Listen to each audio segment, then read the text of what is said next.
2nd, 2020 to order. Brenda, will you please call the roll? Camille Mabin, Derek Counter, Here. Eric Stevens, Here. Rochelle Price, Here. Rick Miller. Here. Now let me ask if there's any public comment before we go to closed session. Seeing none, the board will adjourn to closed session regarding the items listed on the agenda. The board will resume to open session at 6:30 p.m.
Good evening.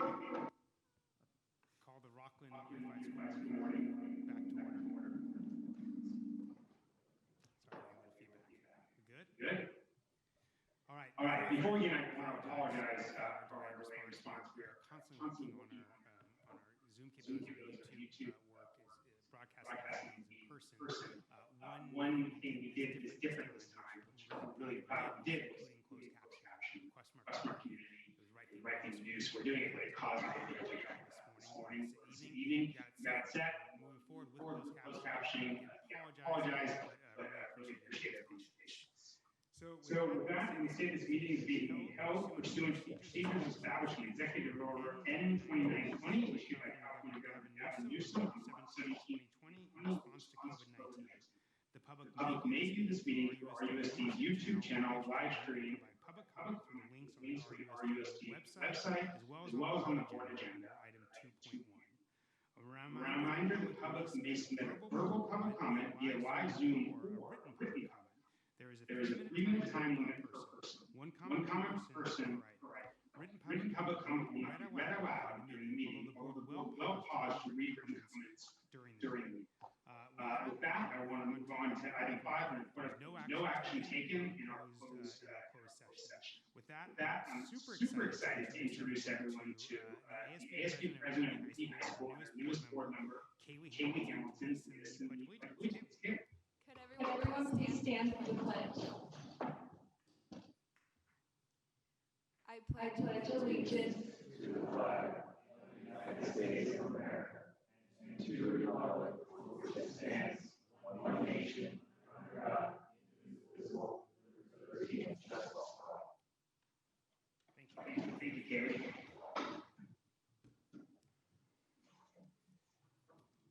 With that, we're right into our COVID-19 update. So, Superintendent Stock, please take us through it. President Miller, trustees, we are prepared to update the board and our community around how we're working in our schools with COVID-19.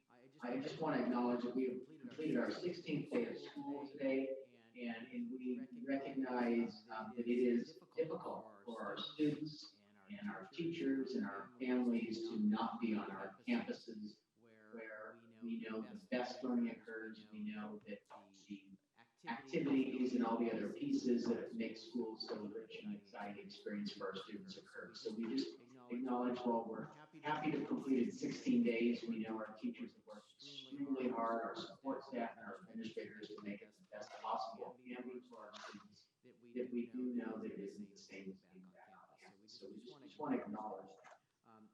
If we go into the current context of what's occurring in our meetings, and so want to let the PowerPoint catch up here with me a little bit. The context is not since I began making these regular updates in March. We are in an unprecedented situation, public health pandemic facing historic life directions. And that public health guidance and government orders are constantly changing, as we saw last Friday. And that adaptability and flexibility is essential to getting through these times.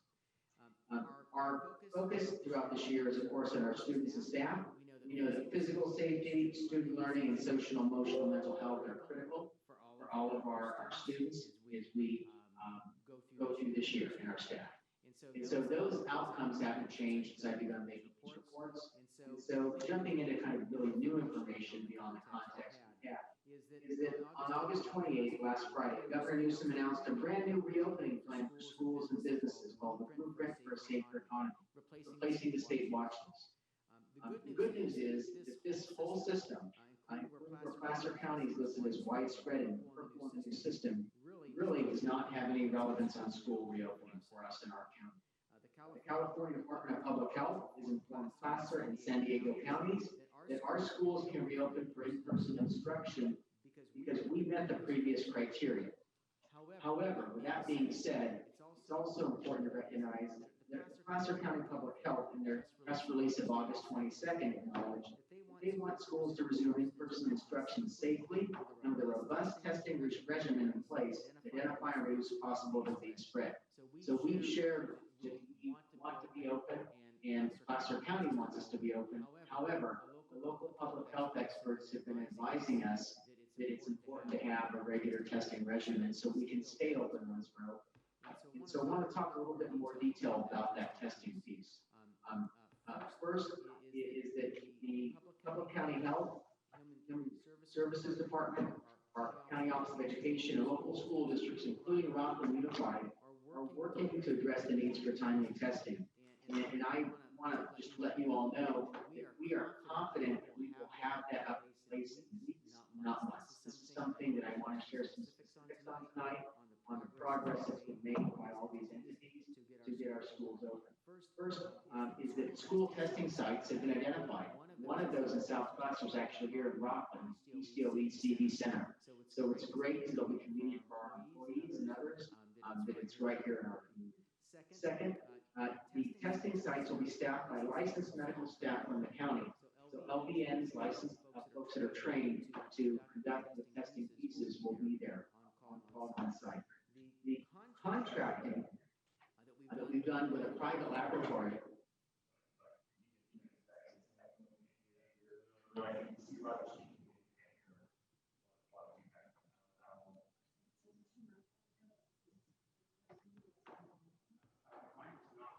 Try that. We all turn our mics off and see if is it Kaylee? Maybe it's screwed up. Kaylee, you first need to know. I think mine's on. So let me. Is there still double feedback?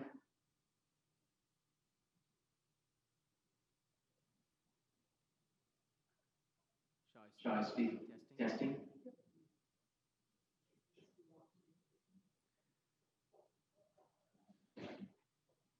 I think I text says we can't hear it because of an echo and closed captioning isn't working.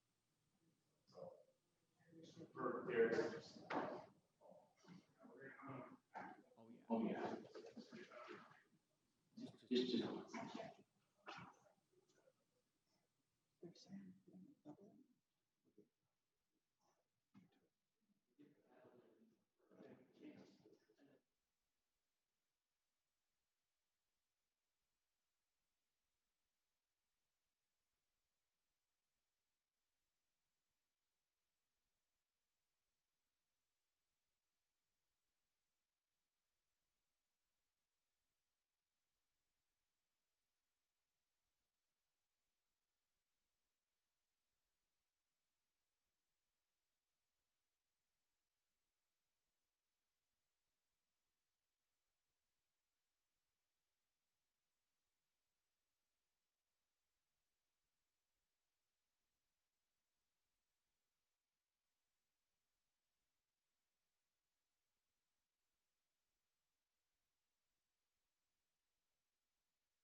didn't just have it in two different spots. And if I mute it down, So what's our loop? Because this is coming in here.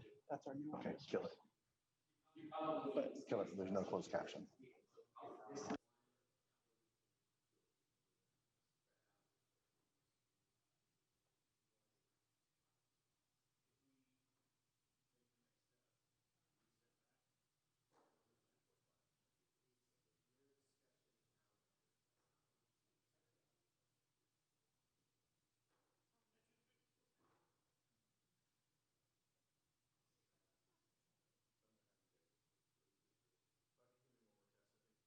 Test 1, 2, 3, test 1, 2, 3.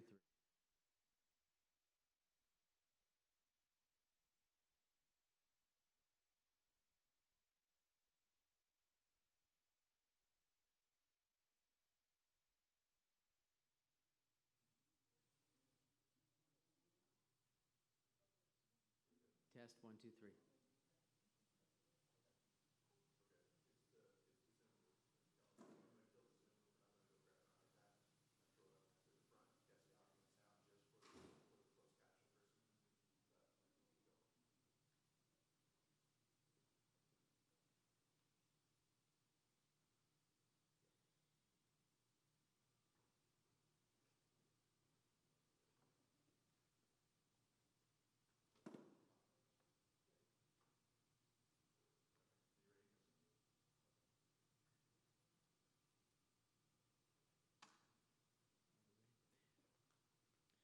Thank you for your patience as we worked through some technical difficulties, and I'm going to go ahead and back up my presentation a little bit, and really wanting to just update the community again around some of the recent changes. So as we've shared, the guidance is continually changing.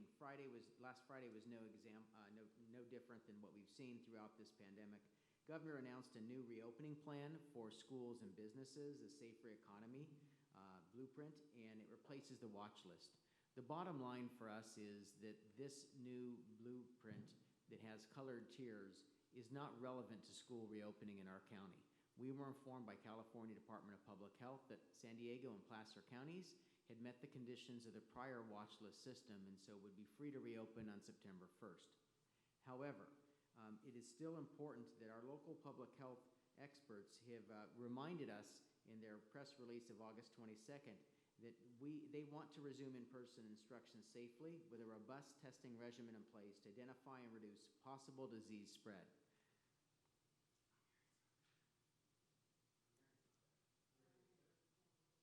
So it's important that we recognize while we can reopen, our key is to reopen safely and to stay open versus have to just shut down quickly. So I want to update a little bit more specificity around the testing.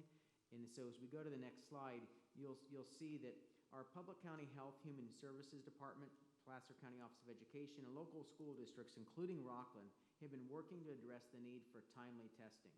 And so to dive in a little bit deeper to this, we are very confident that this testing will be in place in weeks, not months. And we can have some specific information on the testing that I do want to share with the board tonight. School testing sites have been identified in South Placer County. The site will be in Rocklin at the CV Center, which is a Placer County Office of Education site, which will make it very convenient for employees to access that testing site as it's in our own community. The testing site will be staffed by licensed medical staff from the county. So we'll have in-person medical staff at the testing sites to be able to provide services. And the private laboratory that's been contracted with will guarantee a turnaround time for results of 48 to 72 hours. And that critical turnaround time allows us to quickly trace, isolate any person that's infected and to minimize the spread so our schools can stay open. Another key factor in this is the payment. Who's going to pay for all this testing? And so we're very fortunate that most of our employees have health insurance, and under current government orders that the health insurance companies are required to pay for the testing. So the lab that we're working with will do that direct billing to insurance companies to make sure that there is no out-of-pocket for our employees by having to wait to be reimbursed, nor any of the school district or government agencies. And that's a very important piece for us to have in place, is there could be quite extensive costs related to testing. The other piece is we have been very upfront in requesting that the Placer County Board of Supervisors assist schools in paying for the school site testing program. We have received COVID funds. We've put that in place for our technology. We put that in place for our sanitization and other measures to help us get schools open in these COVID times. Testing is really a public health responsibility. And so we do ask that our Board of Supervisors assist us like they've assisted other businesses and other sectors in getting open by helping us with that testing cost. And that's not unsimilar to what other counties have done for their schools, such as El Dorado, Orange County, and Sacramento County. So with the testing piece, while we know it's important, we feel very confident that will be up in place in weeks and will really not be a substantial or prolonged issue related to us getting schools open. I'd also like to share with you that on August 25th, the California Department of Public Health issued yet more guidance. And this was around targeted specialized support and services for our students at school. We are currently actually conducting one-on-one assessments for our students that are English learners and need to have their language proficiency assessed. Our students with disabilities and some TK1 students are coming in and getting one-on-one assessment with safety protocols in place. Beginning September 14th, we are very excited to have some of our students back on campus. Under this new guidance, the following groups of students will be given the option of returning to campus for services. And these are some of our students in some of our more specialized special education programs. Our preschool students, which we have 26 of, will be given the option to return for some in-person services. Our special day class, or SDC programs, which have 282 students in them, elementary through middle and high school, will be given the option, and our adult transition program has 34 students in it. So these students, representing 341 of our students, will be given the option to come back in to receive services beginning September 14th. These programs already normally operate in small cohorts, which with their students and teachers, and our families are currently being contacted about sending their students back for in-person services. So they're not required, but they are given that option, and we think that's important for them. And our special education department has been working with teachers, service providers, school psychologists to get them ready for this, and we appreciate everyone's collaborative work to get this going right away to getting students back on campus. So again, we're excited to report that march to getting students back on campus is going on, and we'll have our first group back on the 14th. At this point, I want to talk a little bit more about some of our school phase reopening. And so I'm going to ask that we switch to a bigger look at this graphic. And we know that we've been communicating with the community that we have all kinds of different ways schooling will occur. And we wanted to come up with a different way of showing the different stages to the community around where we're at, where we're headed next, and what really are some of the long-term pieces and in what sequence. So if you take a look at the graphic, you'll see that stage 1 is distance learning. And you'll notice there's a red dot that says literally, we are here, because that is where we're at right now. And in distance learning is where our students are all learning from their homes, and we are in this phase. The next stage is the one I just spoke about, where we'll have some limited student access. And we again plan to begin this stage for some of our students with disabilities on September 14th, where we'll have small groups for some required services coming in, and we'll be communicating again to these families. The next stage, as you can see, is our first stage of returning to in-person learning on campus. And this would be a hybrid learning model where, in the simplest terms, about half the students are on campus on any given day, and when you're not on campus, you're learning from home with support from your teacher.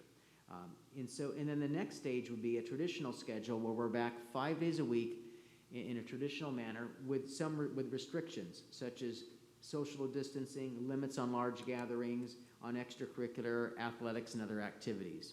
And then the final stage is really that traditional schedule, which is school like we remember it, and we so want it to be back in, which was, we're back, no restrictions, we're having athletics, activities, recess, everything that we all want to have. So we see 5 stages. We're in the first stage, moving to the second stage September 14th, and we are hoping to be in stage 3, and I'm confident that we'll be in stage 3 some point in September. And so we will continue to update the community about that. But we hope this chart and this graphic really is an easy, at-a-glance way for our parents, our families, our students, staff to be able to see where are we at and what's coming next. So distance learning, because that is our current stage, want to just share with you that, again, we've been in that phase. We committed to our families that we would have a more complete, more comprehensive experience for students this year versus what we had in the spring. And I think to the extraordinary efforts of our teachers, support staff, and administrators, we have delivered on it, that it is a more complete, comprehensive education. We are also realizing that there are struggles with it, that it isn't perfect. We know that despite our best efforts, we can always look for things that what can we make better and what do we want to reinforce it is working. And so because we are a continuous improvement district, we're committed to using data and stakeholder input to improve, we are going to put out a distance learning survey to all of our students, families, Have an audio and staff test for our webinar. on September Audio test for our 14th. It's about webinar. a month after we've been in it. We feel that's a good time to get that feedback, and that will be done electronically, and we will use that feedback to, again, know what to reinforce that's working, but most importantly, Ryan, this is what Travis. areas, Can you if hear me? any, can we improve on? And so we are committed to do that. We'll be sharing that information with the board and with others, because we know that's important. Because even though we want to move out of distance learning and be in person, we know that inevitably we may need to use distance learning because there's some quarantining of a class or of a group, and we hope not at school, but that could be a possibility. So we really want to make sure that as we hopefully leave that phase soon, that we make adjustments if needed based on the need. So the other pieces, I just again want to update the board on the work being done to prepare for our return to campuses. We are continuing to refine the planning for our hybrid phase of learning. While we've got distance learning up and going, we also know that we need to keep refining those plans, and we're doing so. We've been continuing to implement the safety measures that are necessary, such as our Nerve 13 air filters, which was called out in the California Department of Public Health guidance. Those have been installed in all the elementary schools, and the finishing of the installation this week in our secondary schools. And we've also deployed PPE, sanitation, and other supplies. So we're continuing to get all that moving and going, and we're very confident that's going to be a continual effort as we resupply and do that. Our school sites have all submitted COVID-19 plans, and those are being implemented following the public health guidance for in-person learning. And then we've been utilizing and finalizing our comprehensive family student guide for returning to campus with the latest guidance from California Public Health and Placer County Public Health experts.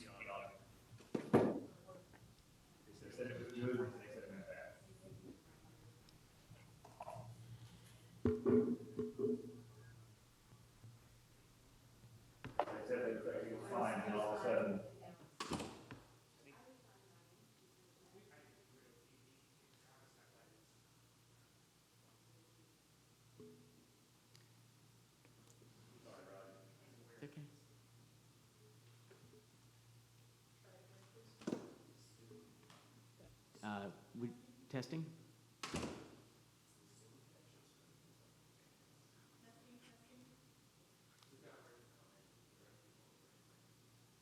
Testing?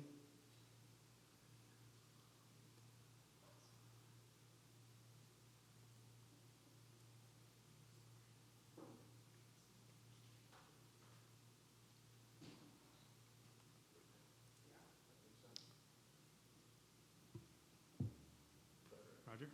All right, so we've been working to implement all the safety measures. That has been ongoing work. It will continue to be ongoing work. Including making sure we have a whole comprehensive guide for our families and students as they return to campus, because we know they'll have lots of questions. And so we are working to update that as we continue to get guidance and information from California and Placer County public health experts. And then we've also know that childcare is going to be important. It is for all of our parents, including myself, who has a 5th grade daughter.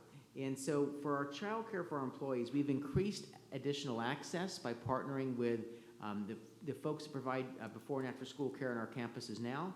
And we've also been able to provide a discounted rate for our employees as well, because we know we want to do our part as large employers in this community to not just take up spaces, but to help provide them and also make sure that we can not have work to reduce any barriers for our employees and for the community as well.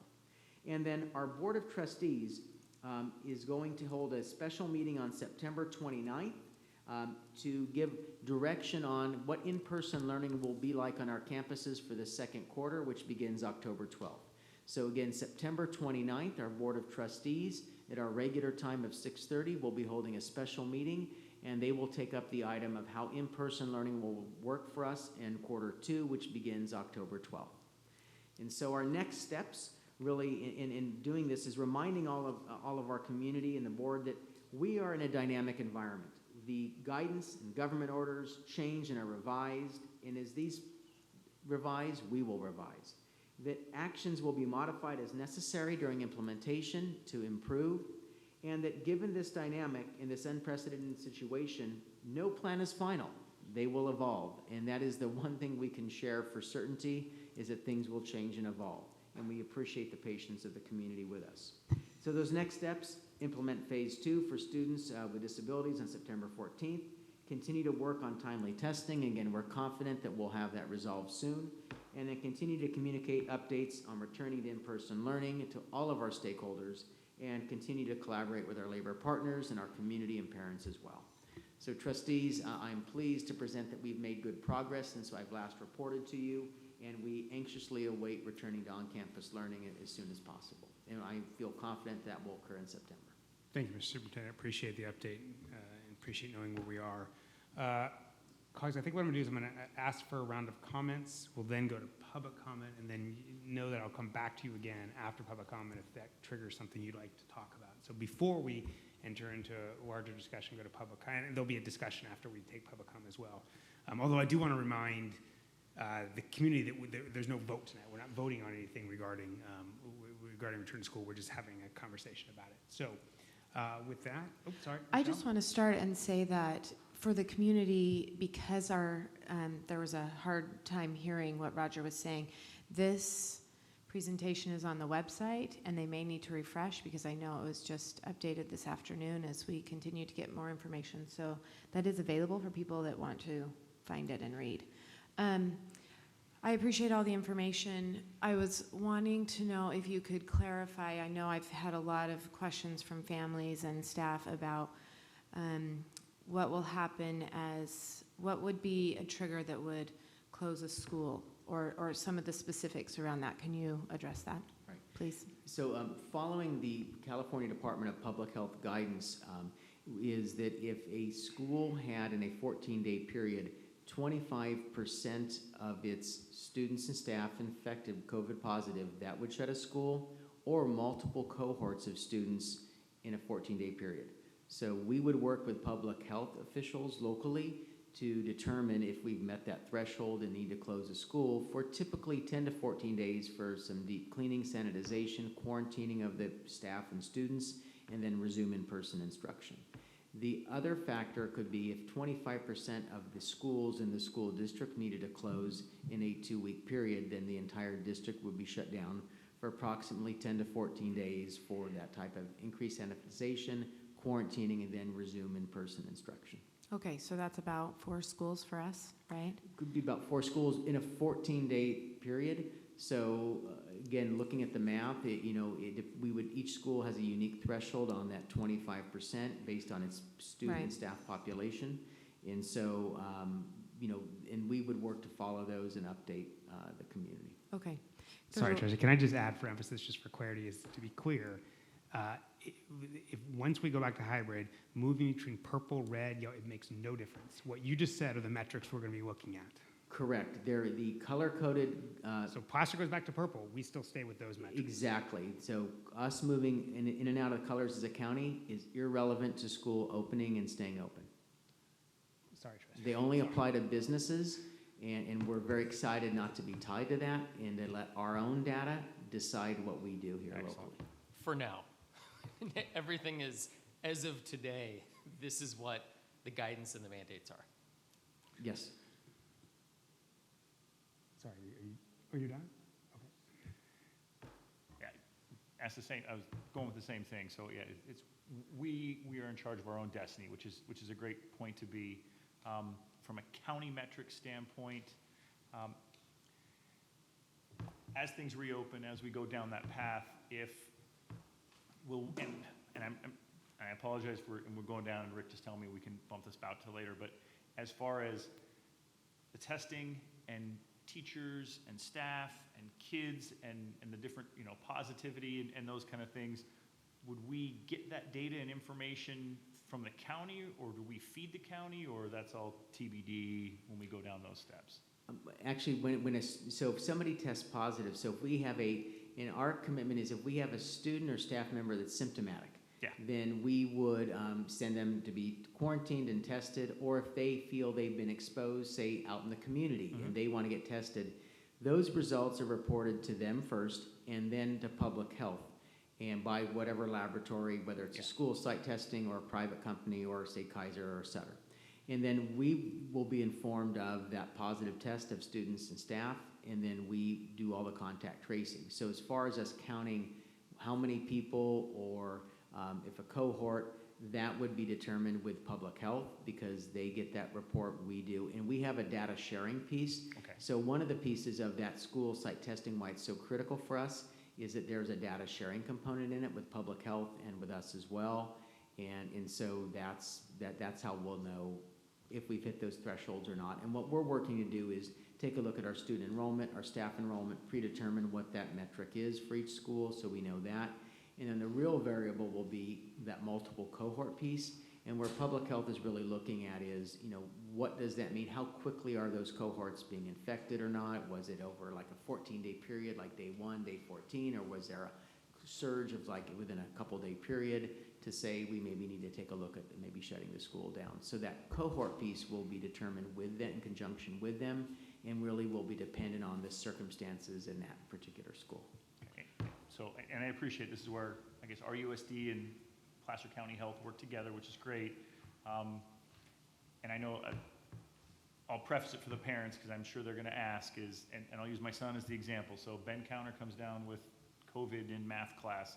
The steps, the procedures, the things like that, we're working, we don't maybe have those finalized, but we're working through those of how he would get pulled out, where he get tested and all that stuff, how he would maintain, still keeping up with math and the grades, who you test around in the class, et cetera, right? Right, and so there's clear protocols the county is worked with us on, and if you are again symptomatic, then we send you home to isolate you. We ask you to get tested, and then if you have a positive test, then the contact tracing part begins, where we say, okay, if you've been in within 6 feet of someone for 15 minutes positive, then we isolate you, ask you to get tested, and that's the process we follow. Same for students, same for employees as well. Okay. So if somebody says I had a stomach ache and a fever and I went home, we don't exclude the class. It's when there's a positive test, because you could have those symptoms for other reasons. And that's what public health has told us, is when there's a positive test, then you start the isolation pieces. Not just because I was around someone that had a fever today. Thank you. Can I just ask, Roger, on the contact tracing piece of it? Am I understanding you correctly that we are responsible for making sure that happens? Right. Public health has given out, working with us to give us the steps, the questions, and so we are responsible for, in essence, in our schools with employees and students to conduct within our schools. So if we know that a student or staff member was positive, then we work with them to identify who were you in contact with on our campus and our schools. If there's other people, say grandparents or other people in the community, then we would help give that information to public health, but they would contact the grandparents, the other people. So we will be doing the contacting of our students, our employees that may have been exposed. Okay. So we actually have already used this because we've had a few employees that feel they've had us exposed. We haven't had a positive test. We're very happy about that. But we've sent out a notice to maybe folks in a department or at a school. There's been an exposure, letting you know.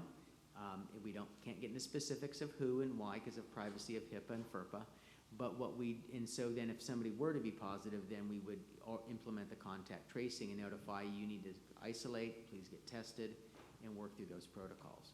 So we do have to do the contact tracing here, which is why we have repurposed one of our LVN nurses to work on employee contact tracing and working with our Human Resources Department. And we also have added additional hours at all of our schools of our health clerks, because we know we're going to need additional staffing there to help do that work. We also are doing some redundant training with other personnel at schools, say office clerks and others, so they can assist in contact tracing.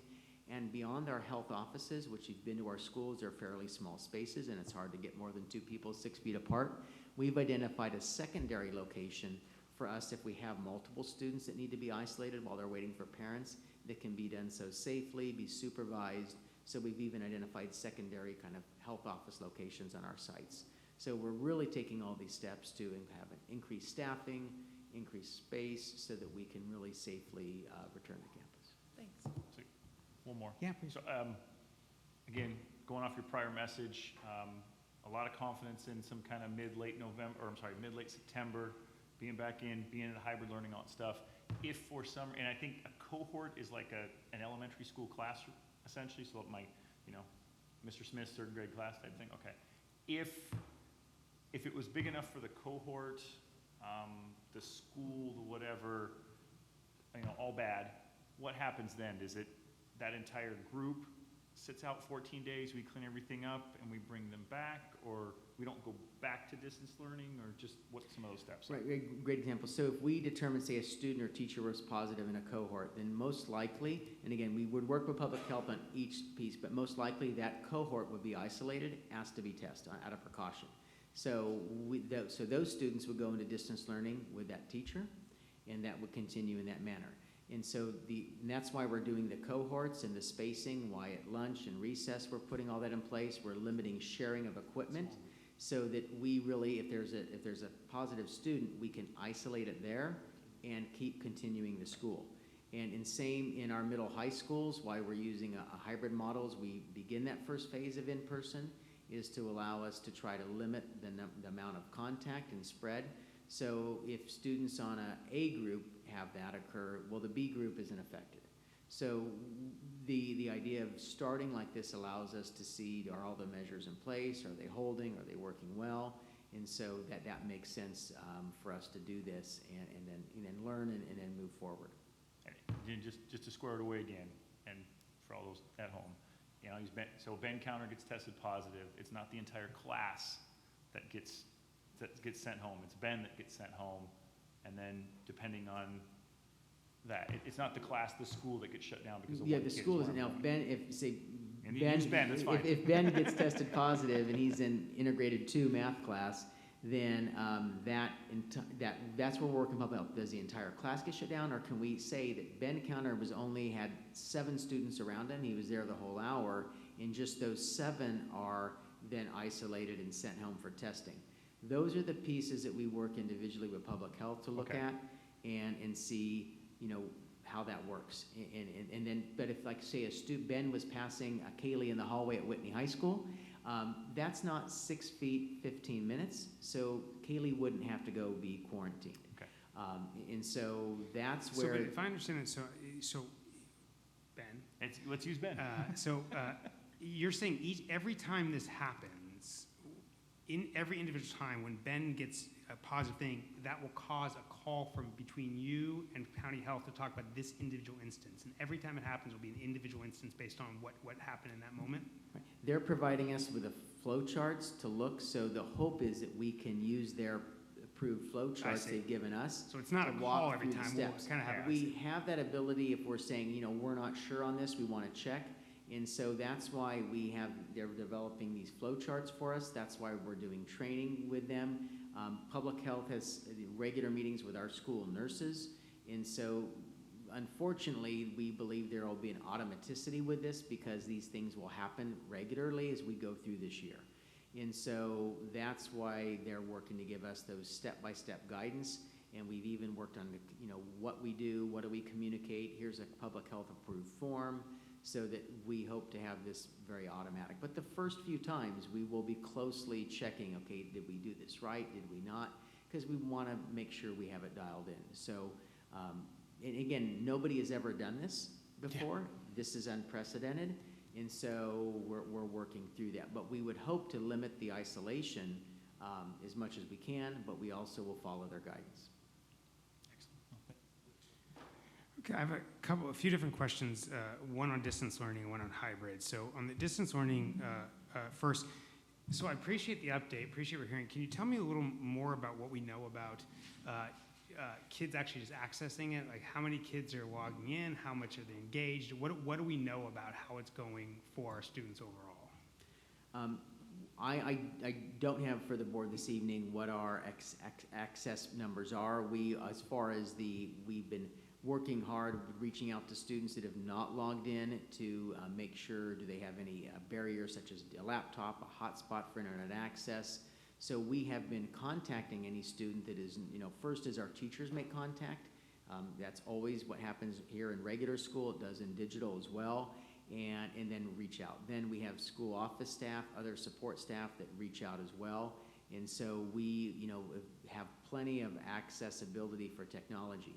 As far as the connectivity piece, which is, required that students are they connected? Are they engaged in the actual learning? We've begun recording those as required this week. September 1st was the date of doing that. And so I don't have data for the board, but I can update the board on the 16th around our connectivity.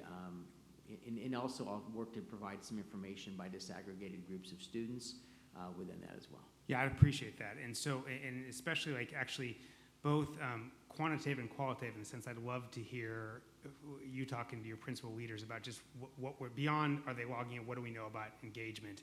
And just as a general statement, I think we all share is that,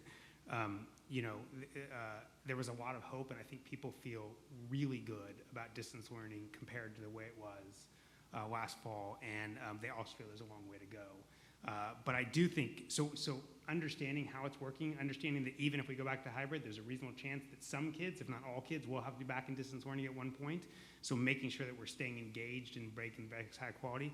And I do want to just stop and say at this point, we have, it's not perfect anyway. There's a lot we can do better, but our teachers are doing phenomenal work. And I think, I know everyone understands and appreciates the work, but the amount of hours people are putting in well beyond what their expectation, what they need to do, has been extraordinary. And what we've asked of them has been extraordinary. And there's no question there's a lot of angst in the community, and there's better work we need to do for sure, but I do want to just be very clear and appreciative of the incredible work that all of our staff has been doing to come through this difficult time. Okay, so and then I would also like at the same time an update on RVC, what we know about RVC, how it's working, how it's engaging, what is something we want to do.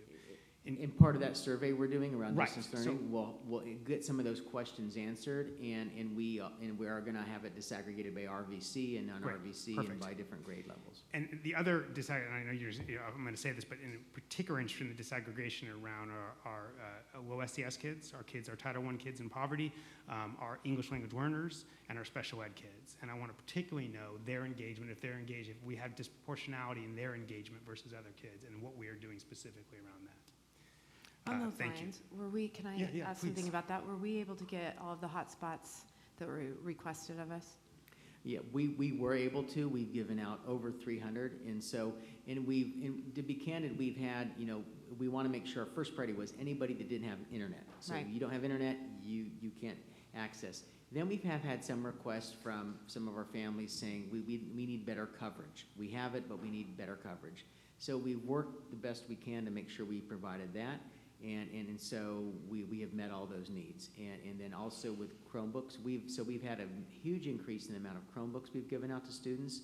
And that's great because they're letting us know what they need. And we have enough Chromebooks, enough hotspots currently that anybody that needs one to have access has that. And we have made some additional purchases to make sure that we can sustain that. And that's, really where some of that COVID dollars are gone and why we need more from the federal government, frankly.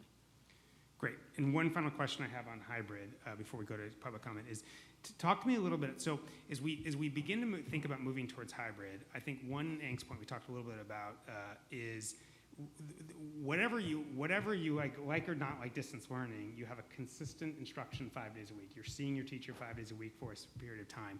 We're going to be changing that model because we want to be in person, but that means there'll be an off day where you're at home without any access. And I think there's some concern in the community that could look like last year looked with just lack of instruction. So can you talk to me a little bit about how we're thinking about that day? Right. Again, I think I appreciate you acknowledging the hard work of teachers. I think we have to also step back and say, you know, teachers are trained to be in schools teaching. That's how their preparation programs, that's their experience. And we literally said, we need you to transform everything you do from teaching a 5-year-old how to read. I mean, that's just magical. Or we want you to convey the concepts of advanced physics to students without a laboratory that they're in with you. And so if you think about just how to do that in a 2-dimensional versus 3-dimensional in-person way is just amazing. And we said to teachers, do that in a week and then keep getting better. And they have, and they've worked hard, but it still is just extremely difficult to reinvent everything you've been trained to do, everything you've done, all the resources and materials, but most importantly, that interaction with students that really makes the work so meaningful. And so that's why we are looking to return to hybrid, and how that works is balancing the conversation we had on safety. How do we make sure that we have partial of the students on campus as we begin to return to make sure we have all the protocols going? And then by doing that, it means students will be home for some portion of their learning. And so what we're doing is there will be a daily check-in with students. If you're on your off day home, you have a check-in with your teacher. In high school, middle school, it'll be one of your teachers. In elementary, it'll be your teacher. So we have a make sure you're connected, make sure you're okay, make sure if you need anything, we know. Then teachers in middle and high school will be assigning students independent or project-based work to work on that time, related to what they've learned in person. On our elementary schools in grades 2 through 6, they'll have that check-in with a teacher. They'll also be doing some independent work that's been assigned by the teacher. The advantage of being in person is your teacher can explain to you, go over things prior to you having the work, and then they can also review any concepts or questions students have when they come back in. For our youngest learners in TK1, we really heard parents. We understand from a pedagogical standpoint that it's hard to access digital learning. So what we're doing for them in hybrid is they will have an AM/PM schedule 5 days a week. So they won't have any at-home days without seeing their teacher. They'll be in for either AM, PM every day. Great. Thank you, Roger. Any other questions from the board? Great. Okay. So now we're going to go to public comment. I do want to remind folks that we already also take voice public comments, and so if you want to, you can follow the instructions on our website to know how to log in to be part to make your statement over Zoom.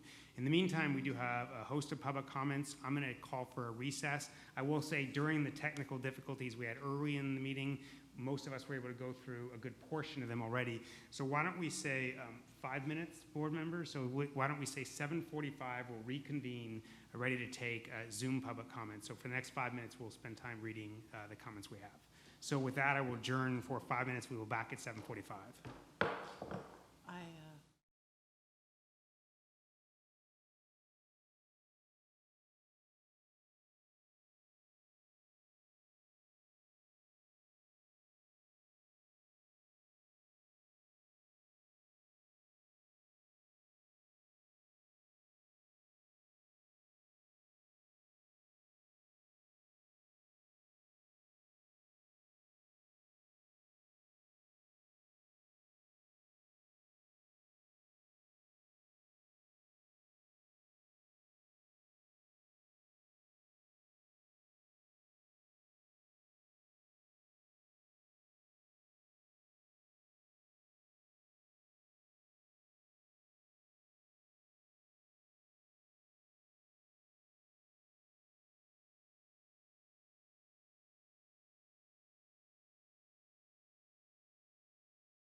and now part of a class that is at capacity.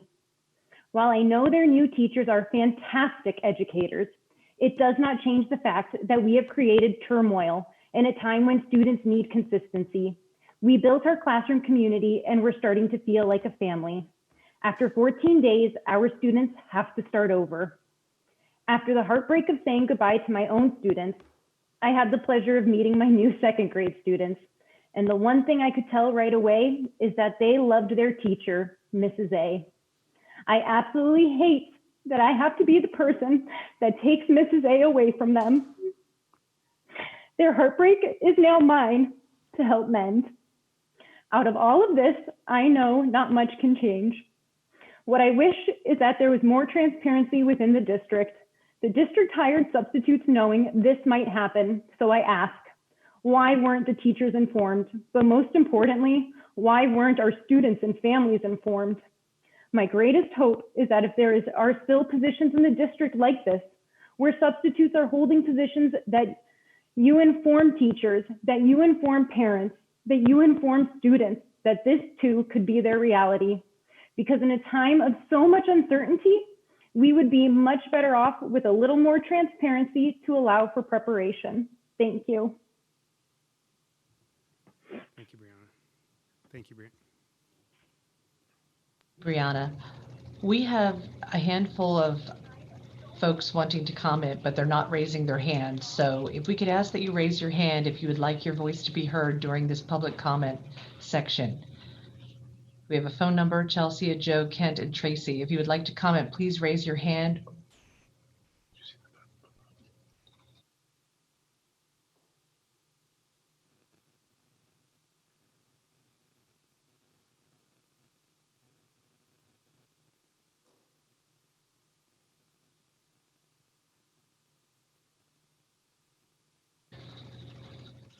Okay, trustees, it appears that's all the public comment we have. Okay. All right. I don't think I have a mic. Test. Thank you, Joe. We have another commenter. Joe Carroll can speak. Joe, can you hear us? You can speak now.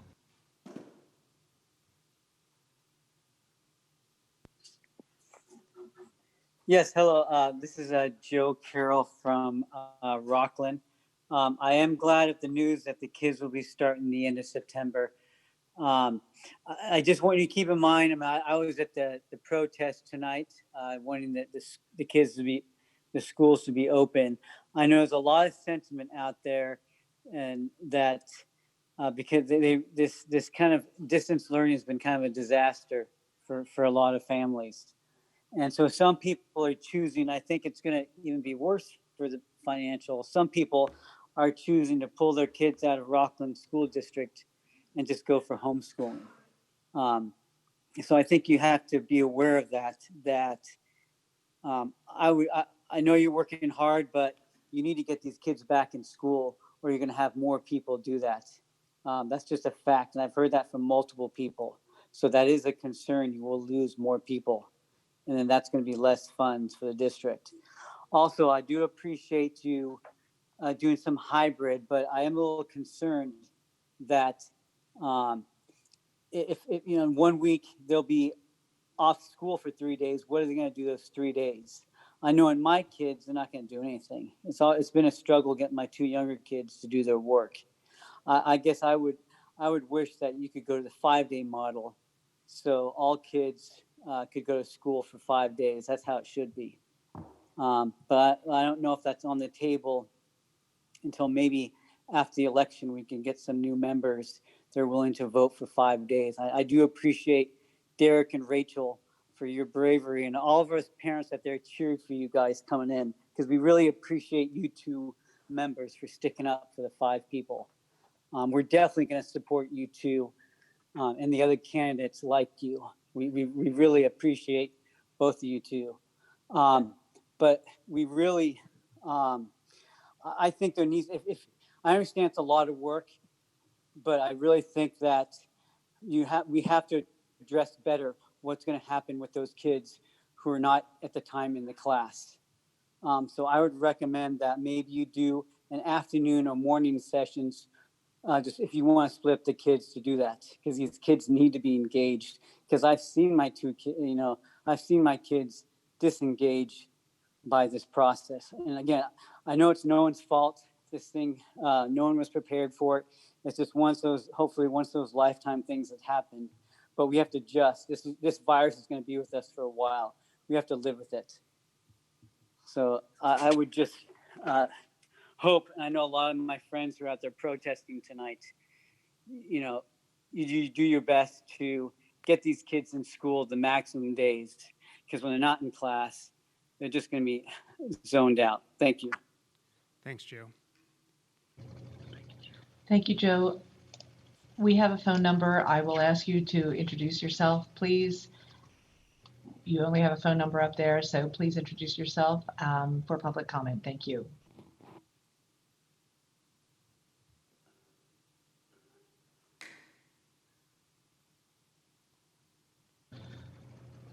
All right, we're going to move down the list. We have one more hand up, and we have a phone number. I will ask you to introduce yourself, please.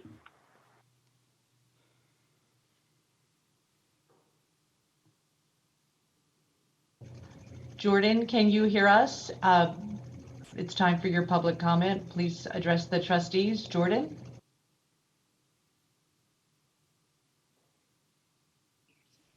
Yes, I can hear.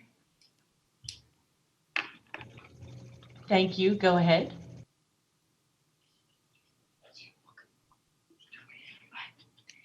I'm Jordan Myson, and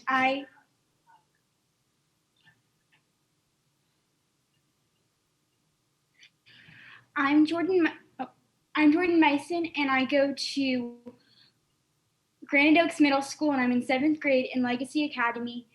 And I'm Jordan Myson, and I go to Granite Oaks Middle School. I'm in 7th grade in Legacy Academy. All of my teachers are awesome, but I don't like it how I'm on Zoom meetings every single day for about 6 hours. I'm on Zoom meetings from 8:30 to around 3:10, and then afterwards I spend about 45 minutes on homework, which is mostly online. I don't like this because I'm just like, sometimes we'll be on the Zoom meetings and I'll go in a breakout room and I'll just be talking to people and like with a blank screen, and I can't interact with my classmates. Sometimes my teachers have like kicked out because of their Wi-Fi. Miss Jensen, she got kicked out once. She got fined. She was on in 5 minutes, but it's really hard to have that social like time talking with your classmates and talking with your teachers. And I just don't like it how I'm like on a Zoom meeting the entire time. Thank you for your time. Thank you. And that does wrap up our public comments.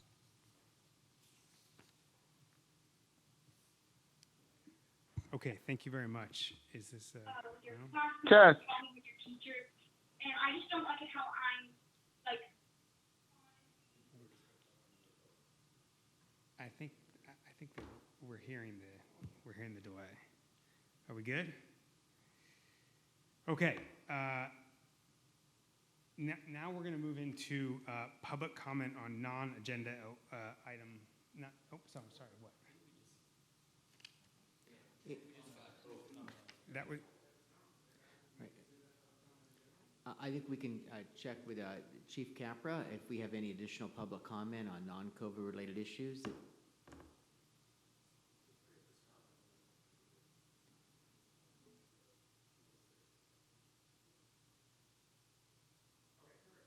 Seeing no public comment, we are going to move on.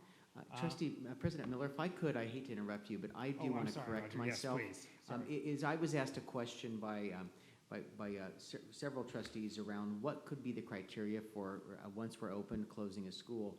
I made the mistake of speaking from memory versus having the actual state guidance in my hand. And so what I did want to clarify is under the Department of Public Health guidance on July 17th, that anybody can find on the state website, that the criteria for closing a school, and I'm going to read it from the guidance, individual school closure is recommended based on the number of cases, the percentage of teachers, students, staff that are tested positive for COVID-19, and following consultation with the local health officer. Individual school closure may be appropriate when there are multiple cases in multiple cohorts at a school, or when at least 5%, and I had said 25, and it's 5%, of the total number of students, teachers, or staff are cases of positive COVID within a 14-day period, depending on the size and physical layout of the school. That's why there's a little bit of individual determination, but it's a 5% total number of teachers, students, staff in a 14-day period, not the 25. The 25% applies for 25% of the schools closed within a district in a 14-day period. So I did want to correct myself and just remind the public that September 29th at a special meeting, the board will take up how Q2 in-person learning will be determined. Thanks, Roger, and thank you for the clarification. I know, moving on to item 8, employee organizations, that Chuck Haddix with CSCA is not able to join us tonight. We're sorry and look forward to talking to Chuck or a CSCA representative at our next meeting. I know also that Travis Mojette with the RTPA was not able to join us in person tonight, but my understanding he is available via Zoom. And so with that, I'm hoping we will be able to hear from Travis.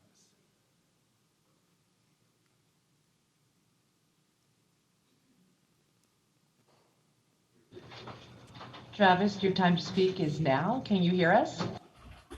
I can. Thank you, Diana. Good evening, Board of Trustees, Superintendent Stock, general YouTube population out there joining the meeting with us. I'd like to start off tonight with just a big thank you to the board, to Superintendent Stock. I know there's been a lot of pressure and comments and input from the community recently. And I want to thank all of you for taking on the difficult task and not being afraid to stand where Rocklin has made their decisions for where we are in education based off the guidance from our county health, our state guidance as well, and those that are helping us make those informed decisions. I also want to say a major thank you to Ryan Johnson. Obviously, the challenges of technology we've all experienced many times over through this entire process. Specifically want to send a shout out to Peter Davis. Peter Davis is one of our district techs who has taken on the sole responsibility of the School G LMS program for the district. If you are a secondary parent, you are probably very familiar with the School G process. And Peter, in almost overnight, has become a huge resource for us with that process and that program. So thank you to those guys. I know their plates are more than full and their teams are more than exhausted in helping support that. And then lastly, I want to send a big thank you to Chuck and the CSA team, CSEA crew entirely, and Craig Rouse, one of their leaders at the district office, in spearheading a lot of efforts. And I know Craig's put in a lot of late hours, a lot of long weekends recently, especially to help address a lot of those concerns and needs that Superintendent Stock spoke to that are going to allow us to get back to some form of in-person education sooner than later. Things with filtration and protective devices and things. I know Craig's had his hands full, so I really appreciate what Craig and his team have done. And then mostly, I want to thank the teachers and parents who are standing behind and supporting this entire process. I can tell you right now, as a teacher leader, as a parent, none of us want to be doing distance learning. None of us want to be doing school in any form like we are right now. But unfortunately, that is the world that we are working our way through right now. And have become somewhat familiar with as things are changing. I believe it was Trustee Stevens that said it earlier, that that's what we know right now, right? And that statement really resonates because, as we know, what we know right now is likely to change in the near future, good or bad or indifferent. So I want to remind everybody that when we talk about RTPA, and I come up here as the RTPA president, I am not just here as a RTPA president, a union leader. I am here first and foremost as a teacher in the district. Every member of RTPA serves as a teacher or a service provider in our district, a certificated staff. That is who we are. We are not RTPA. Instead, RTPA is the teachers and support staff and certificated staff in the district, counselors, SLPs, psychologists, all the way. So I just want to be clear, when people want to ask questions of RTPA and they want to make comments against RTPA, you are in turn taking, cheap shots, in my opinion, at the teachers that you claim to love and respect. And I just think we need to be aware of that, because like I started with, and like we've heard many times, none of us want to be doing what we're doing the way we're doing it right now. Our heart is in the classroom with the children of this community. That's where we all shine. That's where we all want to be every single day. We just can't be yet, right? Hopefully, and it sounds like from some of our updates, that date is coming a little sooner than even some of us expected, and we're excited for that day and those plans to be laid out and communicated to families and staff and students alike so we can get there. Now, all that said, I know that along with the tough situation that we're dealing with, there's some other tough times, and I probably can't say it any better than Ms. Edgerton put it in her statement. And she took the words out of my mouth, and very much so from a firsthand experience. I wanted to have a discussion with the school board about, the tough times that we're in and the tough decisions that are already having to be made and that will continue to be made through this, not only this COVID situation, but through the year and kind of the aftermath of this. But when we look at choices around the district, and there are choices that have to be made for current situations or choices that have to be made now to prevent future situations. And I completely understand and respect the board's decisions and the district's decisions to make those tough choices. However, when, like Ms. Edgerton said, when we're in a year that is already facing every challenge that could ever have been imagined in education, and we go ahead and add additional layers of change and additional layers of challenges, and I'm referencing teacher moves and the reduction in staffing. And while I understand that there are budget limitations, I question at what point does the budget become more important or more valuable than the students in the classroom or the education that they're being provided. Ms. Edgerton said she's not just moving from one classroom to another. Instead, she is in turn moving students from one classroom to another. My estimation just on the movements, and I know we heard from her, and that was one example, is we have 30 plus classrooms that were impacted by teacher moves already this year, and we're only a few weeks in. So, and I'm talking about the teachers like Ms. Edgerton that are leaving their class. Her students are being divided into multiple other classrooms. The classroom that she's now going to be taking over, not only a new classroom, a new grade level, but at a new site. And that's just one of the many examples out there. And again, I understand these decisions don't come easy, and nobody just sat down and said, yep, we got to save money. But sometimes the perception and that transparency that's missing is how it's perceived and received by the teaching staff, the students, and the families. Nobody wants to be the person to have to call a family and tell them that tomorrow or next week, your teacher that you've grown to build a connection with, even in distant learning, with that challenge of distant learning, you've grown to build that connection. But by the way, they're not going to be there next week, or they're not going to be there on Friday, or whatever the transition time period is. However, those decisions were made, and those changes and transitions are happening. So I hope we can revisit some of those conversations and look at, are they absolutely necessary? Is there a way to let those kids or keep those staff members in the positions they are and find ways to adjust resources and make it work, if for no other year than this year? Because this year is one, like we've said, there's already unsurmountable challenges in front of us, and this is just another layer that is preventable and we do have control over. Next, I want to talk about, while we're talking about change, the changes that are happening within the district, aside from teacher movements. We opened up RVC as an option for our community to have, and for our staff members to have an opportunity if they weren't comfortable or ready to return to in-person education at all this year. And we were told, and our concern as teachers that we were told was that if we open up a virtual school, are we going to have to deal with, or we're going to have to be challenged with the back and forth of kids moving in and out of that virtual environment, knowing that that virtual environment is drastically different than what's happening in a classroom or even in distance learning right now.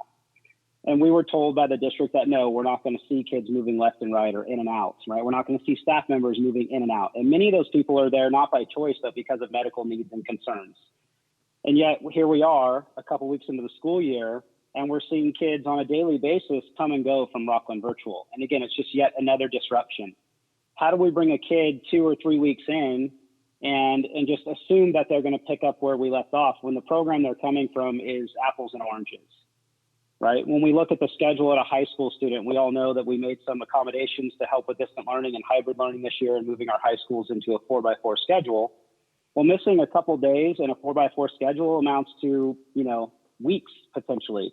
coming in 14, 15 days into the term is looking more like coming in a quarter late. And again, these are moves that families request and need sometimes, but we're not doing those students any service by moving them back and forth, as well as that doesn't help solidify those numbers that cause moves like Ms. Edgerton spoke to prior, right? Classroom numbers fluctuating, things like that. So again, I don't know how much of that can be avoidable. I know we're trying to accommodate all of our families as best we can, but in the end, the most consistency we can provide to our families, that's what's going to be the best for them. Even if it means sometimes saying it's not time to move, let's wait till there's an appropriate break in academics or something that would be a smoother or better transition, which we were under the impression was the original intent when it came to Rocklin virtual transitions and things like that. Next and lastly, I just want to remind everybody in this room, everybody that's listening at home, and thank all those that shared comments and opinions with us this evening, that there isn't a single person in this board meeting tonight in the district from top to bottom that isn't working with every ounce of their energy and every bone in their body to get kids back to campus. There are many things outside of the control of this district, outside of the control of our teachers, our superintendent, our school board even, that don't allow us to just jump into what we think is what we want and what we think is what's right now. I want to, again, thank the board. I want to thank Superintendent Stock. I think he provided a lot of clarity for us tonight with his update, a lot of new information that is coming, in the moment, and he's been more than willing to share that with us and help lay out what hopefully will be some more permanent and followable or palatable guidelines for us to get back to in-person education. Before I go, though, I do want to leave one last comment. When we talk about hybrid education, I just want everybody to be very clear. And I ask you board members and Superintendent Stock, if correct me if I'm wrong, but the picture of what our community understands, or whether it's all of or some of our community understands to be hybrid learning, I don't know that that's the accurate picture. So the picture that I have been told and that I perceive we will see when we go back to hybrid learning is that we're not going to have all of those social activities in place at a school. And so I don't think that's new news to anybody, but I do know that while we sit in a classroom, there are going to be parameters and restraints that don't allow us to have small group work and have, close proximity to each other, to have school-wide events and those kinds of things. And hopefully in time, those will come. But again, I'm wondering that there is a false perception that when we go back to hybrid learning, that everybody will just be half as many kids on campus, but school will look normal otherwise.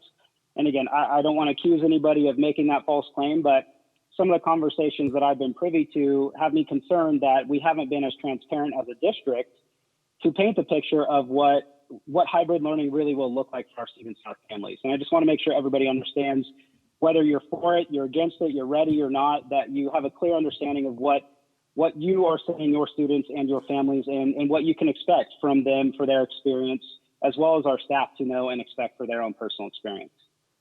That's all I have. I apologize I wasn't able to attend in person tonight. Again, major shout out to Ryan and his tech team, to Ms. Capra for helping connect me into the meeting, and I welcome any comments or suggestions from the board as we move forward. Great, thank you, Travis. I appreciate it. Derek? Yeah, just and I guess maybe a Travis Right, and against a it, Roger you're ready or not, question. that you have a clear understanding of what 4x4 schedule was introduced, figured out, the decision to go to that wasn't necessarily wasn't Rick's call, it wasn't it was a group thing, right? It was discussed between, I believe it's RTPA, Marty, I'm looking at it, was it was a team concept. It wasn't hey, you're gonna do this or we're gonna do that type thing, correct? I would say that we held multiple conversations with RTPA around looking at schedules, and because both RTPA and the district wanted more input from teachers, we convened a group of around 20 plus teachers, administrators from our two comprehensive high schools to give input, and we had a wide-ranging conversation that I was privileged to attend as well, where we looked at different types of schedules and received a lot of input to both bargaining teams, and then we used that input to decide that a switch to a 4x4 schedule made the most sense for this year of COVID-19. And I really appreciated the flexibility of everyone involved to say, you know, we're going to be willing to adjust this year and try something different to best meet the needs of kids. And so that was a very collaborative conversation that led to that decision. And I think it's, you know, in the best interest of students. I guess just talking back and trying to understand it a little more. This is the first time we've done RVC, obviously. As far as the bringing kids, I mean, and I'll try to walk through it, so help me out, Roger, and Travis, if you're still on, help me out. We originally sent out notes. We asked the community, we said, hey, do you want to do 5 days a week? Do you want to do a hybrid model? Or do you want to do online? We got the feedback that I think it was 60% 5 days a week, 30% hybrid, so that's 90% in school, 10% online, and we were using that to determine about how many teachers, staff, how that whole thing all fit together. And then as we sent out notes saying, raise your hand if you want to be in RVC, we got that feedback. We had a couple different dates where people could put themselves in. When it was all said and done, it was, I think it's 16%? Or right, we are, unfortunately, trustees, we're experiencing a little bit of audio sound, so. So the whole entire, Travis's entire presentation was lost? But as soon as we went to. Yeah, so when I turned this on, we got an echo on YouTube, so I was trying to mute it and unmute it as you guys were talking so he could come back and talk so that they could hear us. That's what happened. So it was going fine. Okay, so where are we now? We can go forward. They can hear us now. And is Travis available for us, or is he not available? It's okay. Travis is available if you ask one. Bring him back. Okay, sorry, Derek, go ahead. Thank you. Thanks, Ryan. I can answer Derek's question. I'm not sure if you can hear me. Yes, we can. Yes, we can hear you, Travis. Okay. So, and my feed's a little delayed, Derek, so I apologize if you move past this one. But the question about seeking information or input from the community on which model, hybrid, full return, distant learning, I believe, yes, your numbers are spot on. My concern with that is that a lot has changed, right? As I've seen, the term used in our community right now is the goalpost has moved again. And I think with that said, I think we need to be aware of maybe it's time to take the temperature of our community again, to see where we're at. As things have changed, as guidance has changed, as reality has set in, more families have felt more comfortable with the situation. More families have been affected by the situation. So it might be time or an opportunity for the district to reevaluate where our families at, where instead of us all sitting in this room and trying to make best educated decisions by the little bit of feedback of people that are willing to directly seek us out, but maybe it's an opportunity to push out some information and then see what feedback we get back from that. I know we're doing the same with Rocklin teachers and certificated staff right now, as we're getting their temperature, because as you guys know, stakeholders' opinions and feelings about the situation have changed, as well as the situation itself has changed in many ways for the better and in many ways for the unknown. So I think it might be an opportunity for us as a district to seek that input and see where we land, and it'll solidify where we're hoping to go, or it might help us redirect if we're headed in an incorrect or wrong direction. Okay, and thank you, Travis. I think I'll speak for most of the board. I'd love to have the feedback from teachers, staff, RTPA as far as what they feel. I know it's the echo part. As far as their feedback on go back to school, stay, hybrid, distance learning, et cetera. So I think that's valuable feedback. So I'd love to maybe one of the next meetings, if you could present that, I'd super appreciate. The original question I just want to try to clarify. We got an initial feedback of 10%, and the number when we actually had kids and people sign up, say I'm all in, it was higher than the 10%. So in the entire world of being dynamic and being flexible, we weren't going to say, thanks for wanting to be in RVC, but we're kicking you out to keep the 10%. Like, we had to change plans, right? It was, in all of this COVID stuff, you're having to work with what you got when you got it, correct? Correct. We did set initial deadlines for students to make and families to make a decision so we could lock in the staffing, because we knew we had a number of teachers, as Travis alluded to, that really wanted that online for a variety of reasons and that they needed to have. So in order for us to process and place them in that, we had to have a firm count of students. So we did that in July, and that was important. And then we really do want to limit the going in and out, because we do acknowledge it can be disruptive to classes. But we also wanted to honor families' choices around what they thought best for their students. And when and you'll hear in a later report, we're down 600 students district-wide. So it meant we were overstaffed, and we had room in various places, RVC, some of our schools. So we had a waiting list for RVC that we had created. And so what we decided to do is we announced that we might return on September 8th. I'm sure everybody remembers that. We had some concern of folks saying, well, I'm not sure I want to be returning. I may want to be in RVC. Some others that wanted to leave to come back.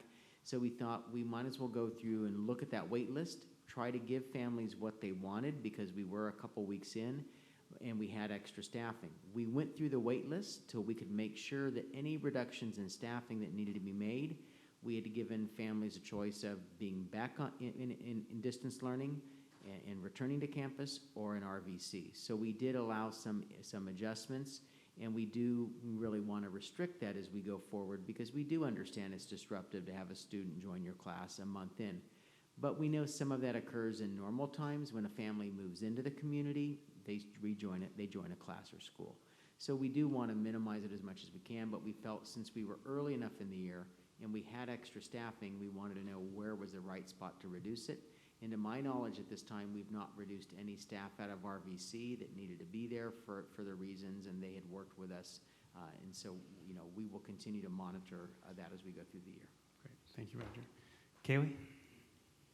Yes, so I just want to kind of mention, there's been a lot of talk about kind of reaching out to the students and the family members and seeing with the teachers how things are going and everything, but is there any way we can have more communication with the students? Because I know we were talking about earlier about how the hybrid schedule is going to look like, and I know a lot of us, as a student trustee, a lot of us understand that it would be hybrid, but how exactly is it going to work with the schedules? I know I kind of just got the lowdown, but obviously not a lot of students are here or watching these. So is there any way we could just I know you guys send out a lot of information to the parents and the teachers, but could we send it out to the students now too about okay, this is what hybrid's going to look like. This is the schedule. When you are in school, you will be doing this, but when you're out and you're at home, this is what's going to be happening. Because I just know there's really not a lot of communication or transparency with the students, and in the end, that's kind of who it's affecting the most. So is there any way that we can kind of be that graphic with the 5 steps, can that be sent out to the students? Because I understand it is on the website, but a lot of people don't understand that or know that. So just kind of what Mr. Mojette said and what Mr. Counter said, when you guys check back and reevaluate with everybody how things are going, if the students could be included in that as well, I know that'd be really beneficial and greatly appreciated. So.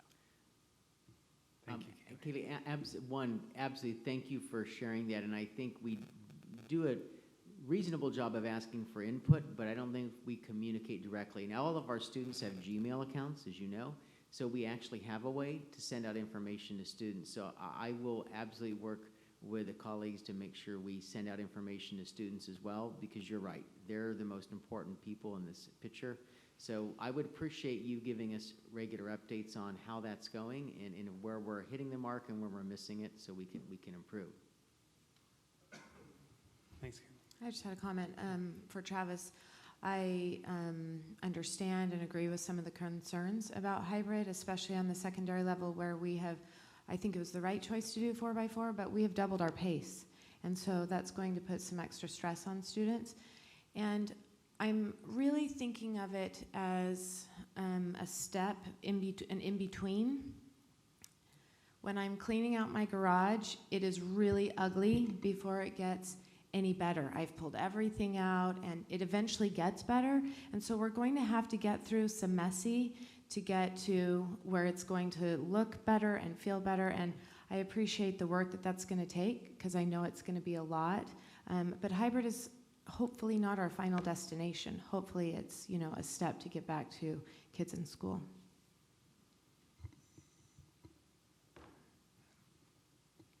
Do you want to say? I don't know. Travis needs to comment on that, but I'm going to assume he doesn't. I think it was more of a statement, right? Okay, great.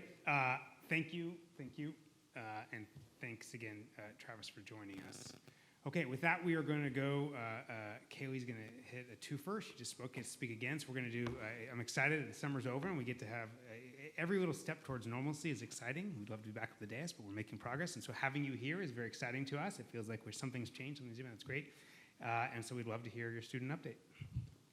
Yeah, so there's only a couple, but to start out, Rock Creek Elementary, admin is continuing to send out videos and slideshows just like they did in the spring to all of the families. The students are being encouraged to send in a picture each week that is based around a certain theme, and then it's compiled into a slideshow that's sent out to all of the families in order to stay connected. At Antelope Creek Elementary, they're doing weekly announcements every Monday that consist of highlights for the upcoming week. It includes a staff profile section and some fun little information scavenger hunts for the families. And then pretty soon they start to plan and do their principals awards again in a virtual fashion for their students that are demonstrating their PBIS objectives. Sorry, my computer just glitched. And then at Antelope Creek, or Sierra Elementary, their principal, Miss Westberg, creates a Monday morning announcement video for the students and their families to watch each week. It includes a quick message from their principal, monthly birthday spotlights, and then a compilation of photos from their students engaged in distance learning. Often their staff is being spotlighted in the videos as well. And then at Sunset Ranch Elementary, they're getting ready for their first virtual fund run sponsored by the PTC. They're looking forward to seeing their students and families and staff continuing to stay healthy through these crazy times. And then the trustees are actually invited to join virtually as well. And for more information on that, Mulaney Patterson, their principal, can be contacted. And then at Whitney High School, we're keeping our students engaged virtually as best we can. Every day we're featuring a new student on our Instagram, What's Up Whitney. This month, we're featuring the seniors, and the next month will be the juniors, so each month is a different class. Every Friday, we're doing Maroon Friday competitions to keep the school spirit alive. Students are encouraged to post a picture on their Instagram stories of them wearing maroon and to tag us for a chance to win a prize. 3 students last week won their Dutch Bros order. Previous was Chick-fil-A, and this week is Little Caesars Pizza, so food is always the way to go with high schoolers.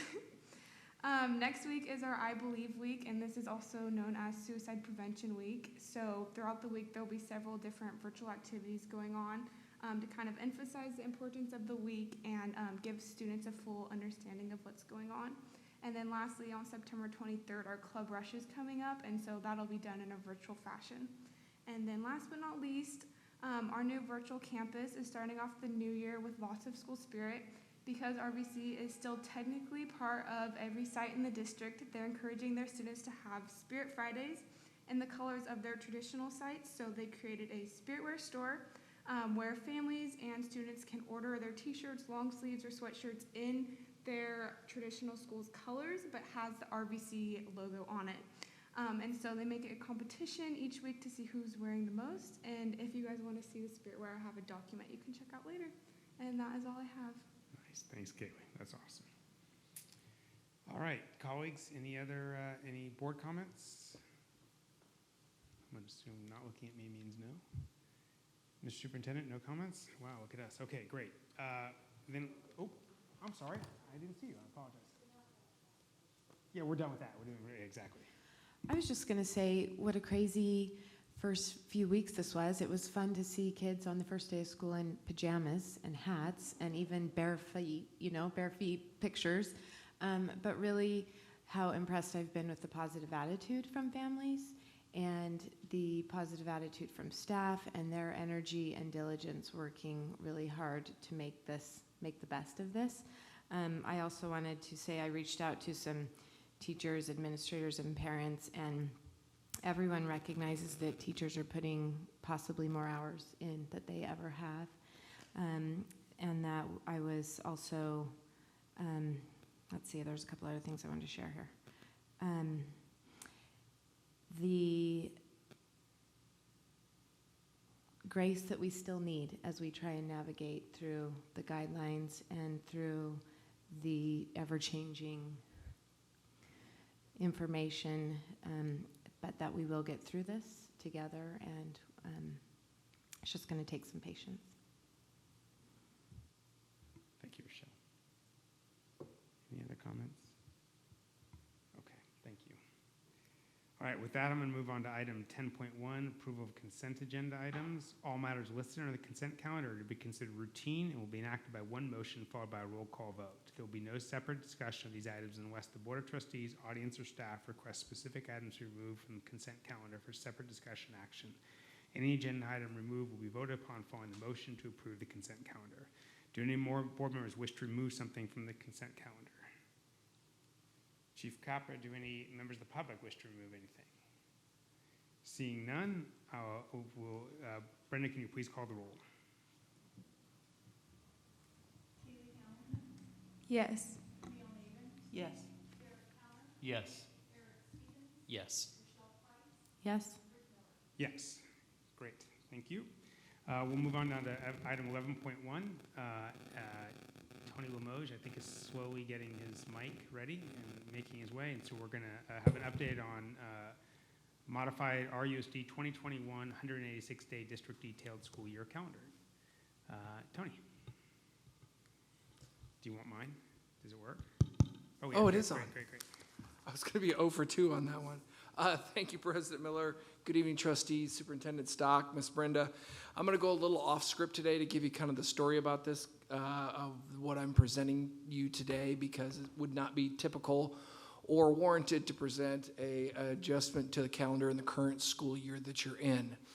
Traditionally, our school calendar is unbalanced between first semester and second semester, typically for testing week or weeks and or the end of school. So previously our calendar was balanced with a difference between there were 10 more days in the second semester than there were the first semester. In the process of negotiating the MOU and our decision to make, go with a 4x4 schedule at the high school level, which I'm sure you're all aware under normal circumstances is a more intense year-long and a semester period of time. There were concerns specific to a lot of courses, but more traditionally for the APs and different higher intensities, foreign language classes, things like that, to see if we could provide some increased balance between the two semesters to give them an equal amount of time. So as I shared with you in our MOU that we created pending approval by the calendar committee that is created as part of the contract, and secondarily pending approval by the board, we're recommending an adjustment to the school calendar that would end the first semester of the school year January 8th, which would mean we return after our holiday break. So where I shared with you in the beginning we had a 10-day gap, there is now a 2-day gap, and so relatively balanced between the two semesters to give equal time for instruction with the uncertainty of what testing may or may not look like at the course of the year. So I apologize for going off script. Normally I read what I wrote, but I wanted to make sure that I told you the story of why I'm presenting the calendar in the course of a school year calendar adjustment. So I'm asking the recommended action as a motion to take action on modified RUSD 2021 186 day district detailed school year calendar, adjusting the number of days, and this is exclusive for grades 9 through 12 in the high schools for the fall and spring semester. So I want to reiterate it's for the high school exclusively. Great, thank you, Tony. I will say off teleprompter, Tony is awesome. You nailed it. So, Derek. Except the mic part. I wasn't good on that. So, and just a question, and I'll speak for Kaylee. So sure. I'm a senior at Whitney High School, Mm-hmm. and I'm traditionally finishing up before Christmas break. I take my finals, I go home. Yeah. We do all that great holiday stuff. So now the new schedule is? The finals week and the last day of the semester would be the first week that you come back. And I know that is less than ideal for had it when I was in college, and it's not the best situation, but it does provide more instructional time in the first semester to cover more content. Okay, so then I guess, and I'll say it's pretty much per teacher, maybe per department, I could either do all my work come back, do a little review, take a final, or I can take the final before I go on holiday break, we can come back and review, and that's all TBD, teacher-wise, class-wise, et cetera, how they set that up, so. Correct. But right now, it's the end of the first semester would be January 8th. Yeah. Okay. Kaylee? Intro on her. I knew this was coming. Yeah, exactly. What, do you So- care about this? So I don't, okay, so let's just say I like to take my finals before we go on vacation just because I know I'm not gonna, no matter what, I think Right. I'm not gonna study over like winter break. And so I feel like what would end up happening is a lot of teachers would have their finals be done before we go on break. And then what would happen, and this already happens, is students wouldn't actually be taking their finals during the specific finals week. And this already happens, and we end up having to like watch a movie and answer questions because we're required to do something. And so I think no matter what, even if you change the schedule, teachers would still, because they like understand that students will not be studying no matter how good the student is. And that's a long time period too. You'll end up like forgetting things.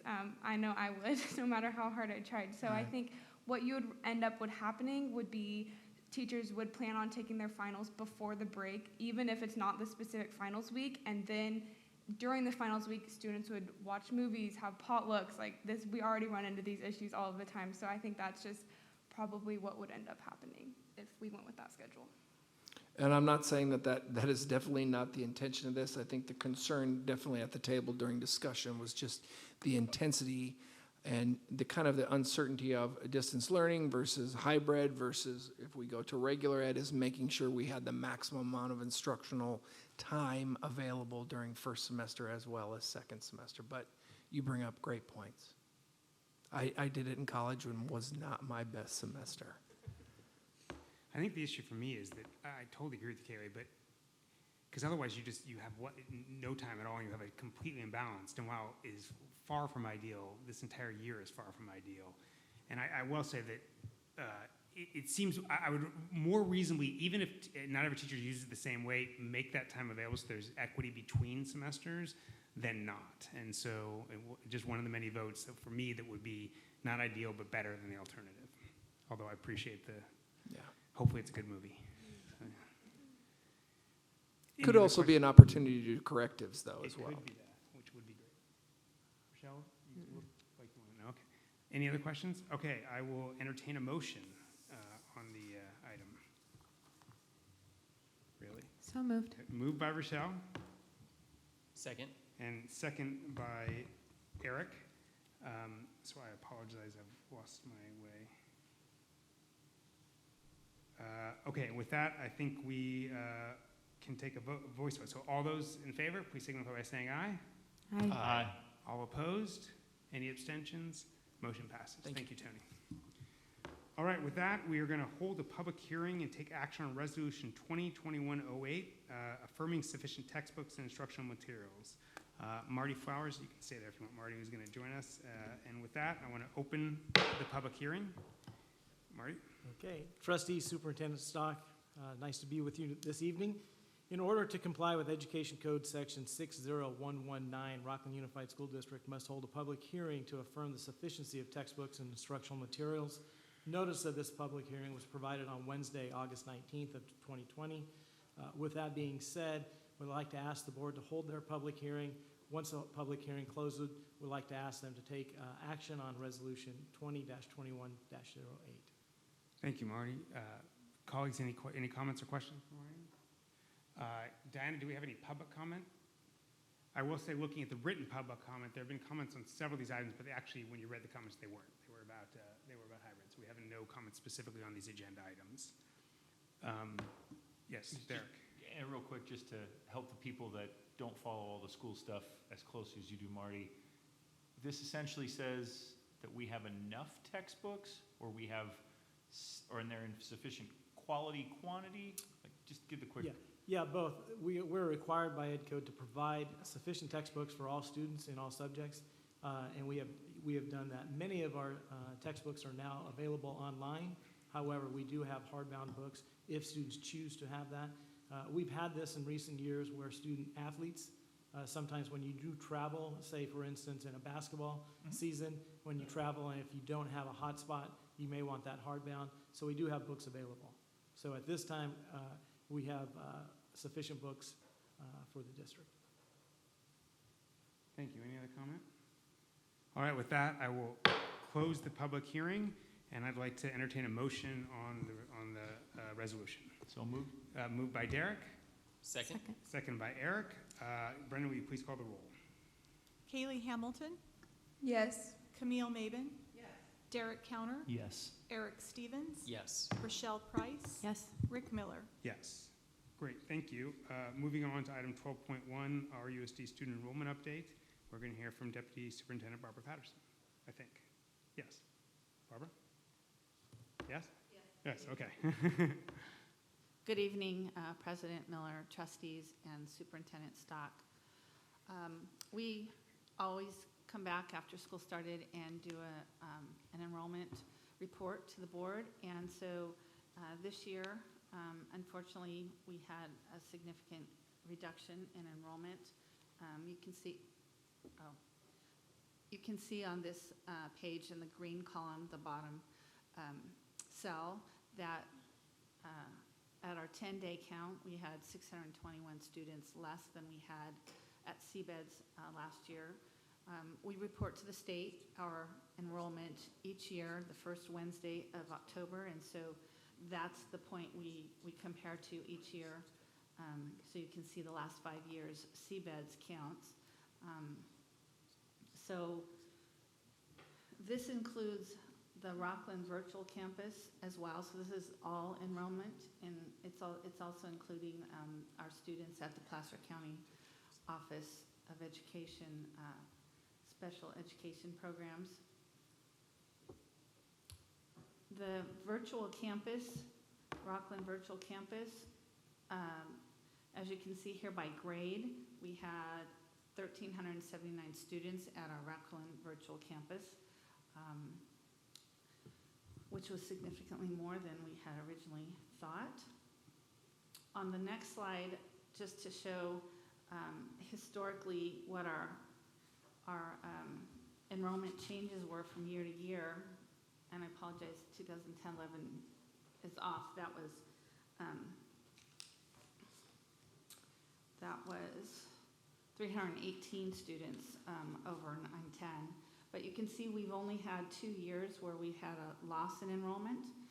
That was in 2014-15 when a charter school opened in the area, and then again this year.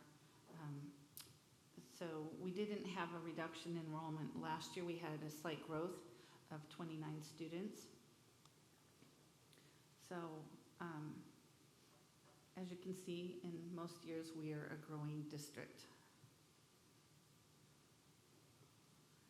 So the financial impact of this, fortunately, SB 98 allowed for a hold harmless, meaning that the district will be funded on the 2019-20 ADA at P2.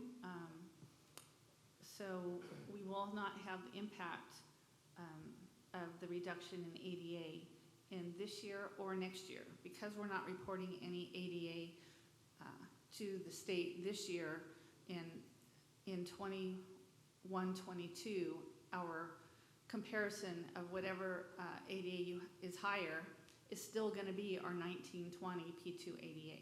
So in effect, we'll have a 2-year hold harmless for the district to try to recoup our enrollment. But that will be a $5.3 million approximately loss in 22-23. And as you know, the district has to certify that they're able to meet their financial obligations in a rolling 3-year period. So at first interim, that number will be in the 3rd year of our multi-year projection, unless the state changes our funding model. This is based on our current funding assumptions in the local control funding formula. In addition, lottery funding is also based on ADA. That one didn't have a hold harmless, so we will have approximately $121,000 less in this year as well, and that will be ongoing.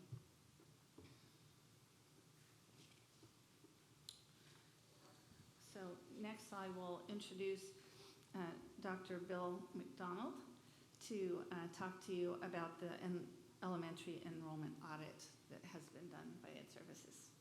Thank you, Barbara. Good evening, Board of Trustees, Superintendent Stock. Clearly, this is concerning news for our district, and because we're a district that is committed to continuous improvement and understanding trends, we did do some work on this before coming to you this evening.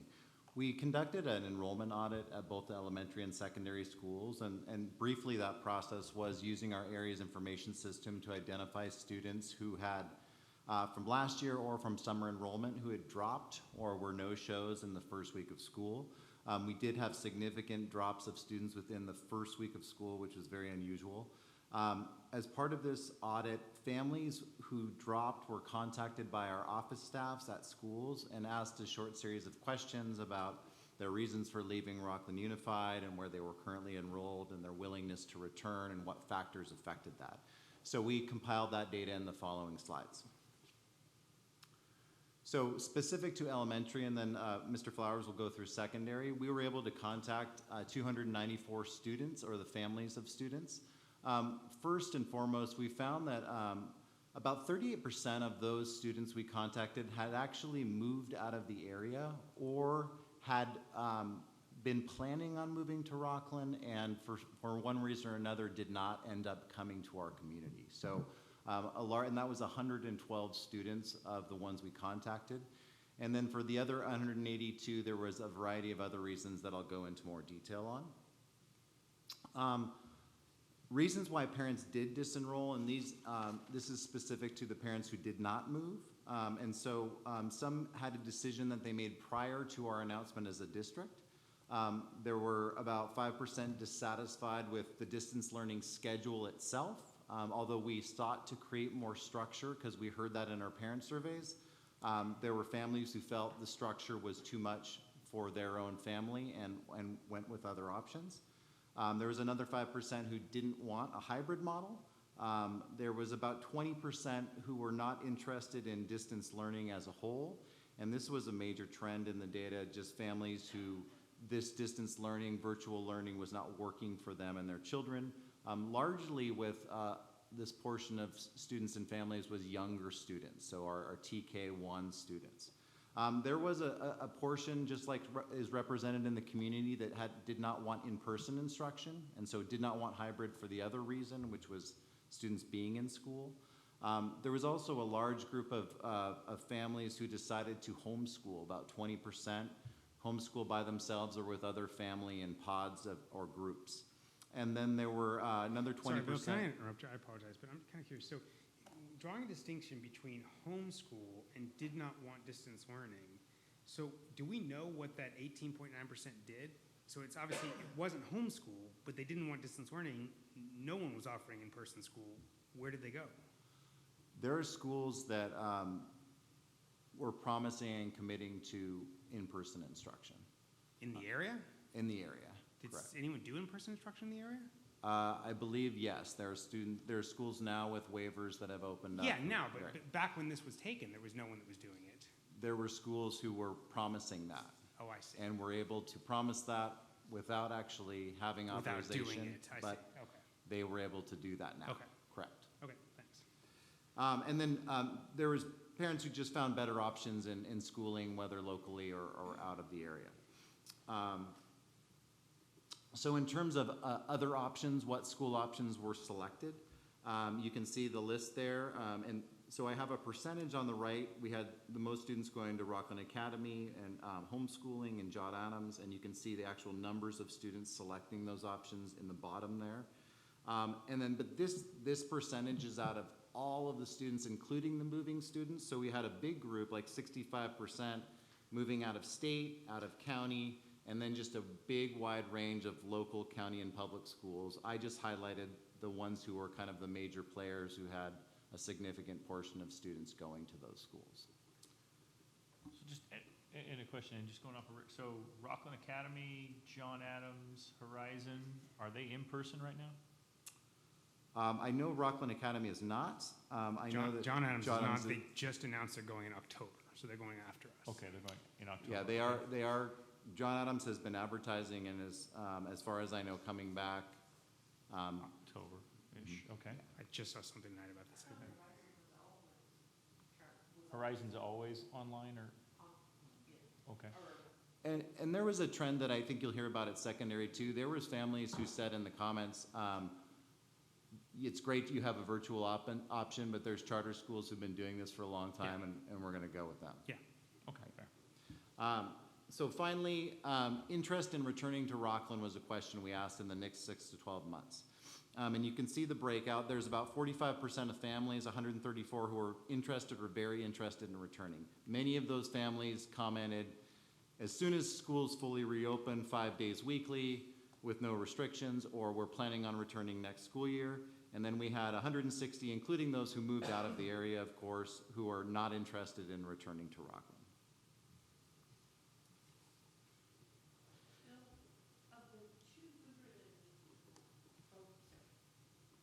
Of the 200 and, what was it, 94?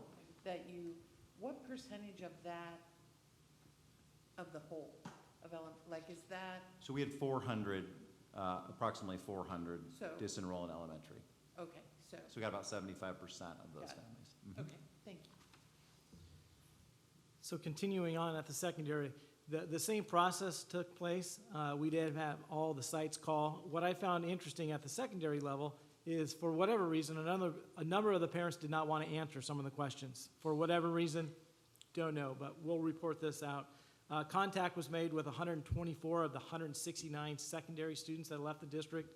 Approximately 60% of these, as Dr. McDonald mentioned, moved out of the area. For what reasons, they just varied. So of that, other reasons represented about 48%, or 48 students, about 40%. Reasons why, again, very similar.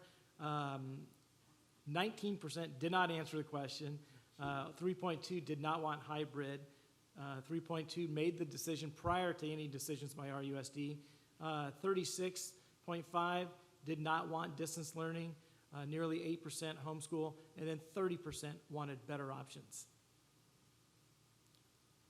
Of that, go next. Oh, thank you. I need to go next slide. Of that, what were those options? And similar to what Dr. McDonald did, on the right-hand side, you could see some of the local schools in the areas.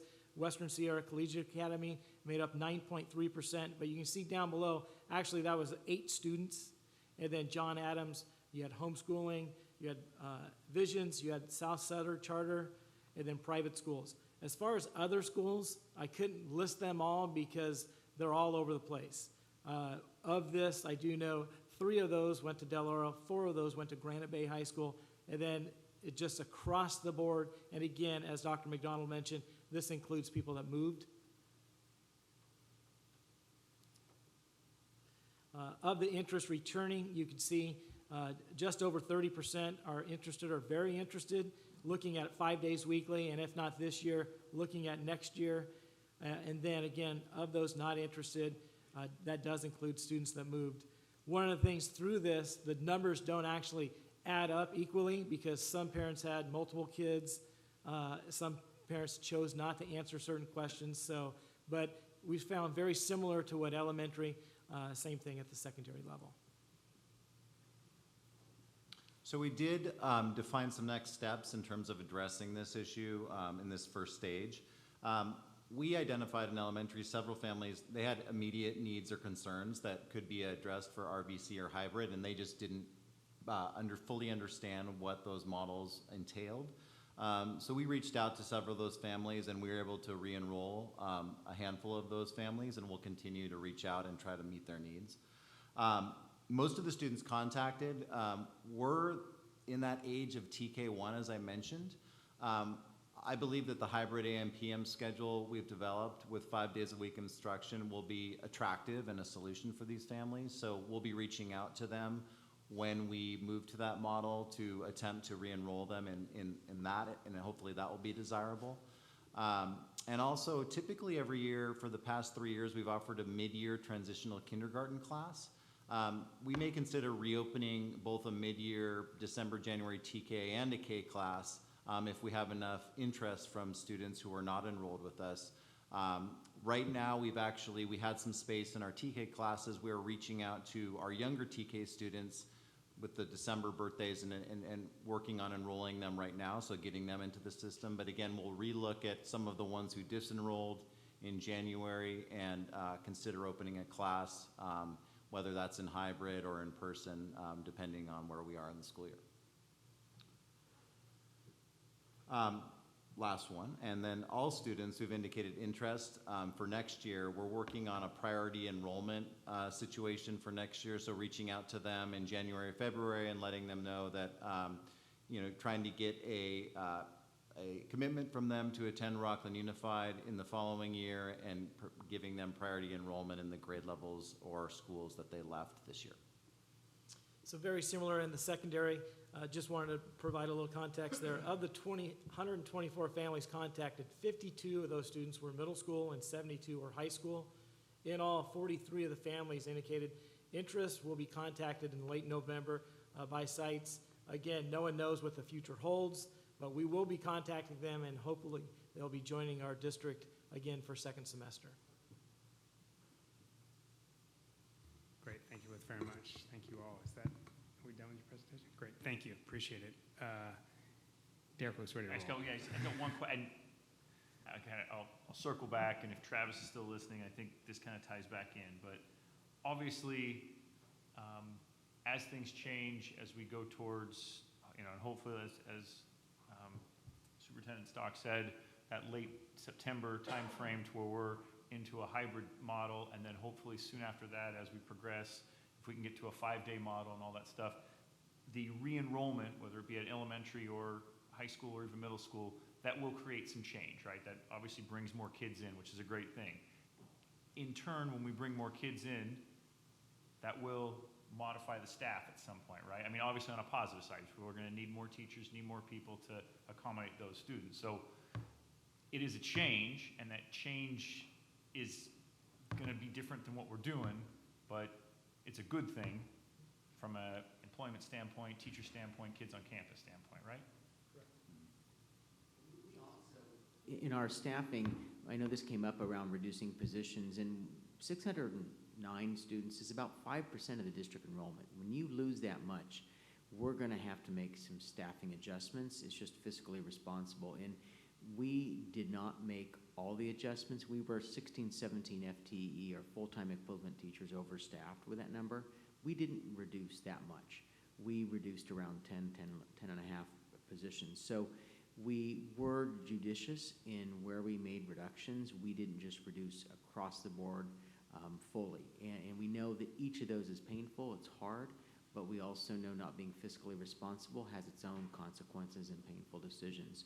And so what we did do, for example, the last time I looked is in kindergarten across the district, we had about 46, 47 seats we left open because we do hope some of those students will return. So we did leave some capacity in certain grades and in certain areas that we think we may be able to accommodate. So we also left that there so we could keep that door open and quickly enroll without having just to go out and hire. So we do have space available, so if you're listening and you want to return, let us know. We'd love to have you back. And we also have space in RVC. If you choose to re-enroll and you want that option, we also left some capacity there as well. Thank you. Eric?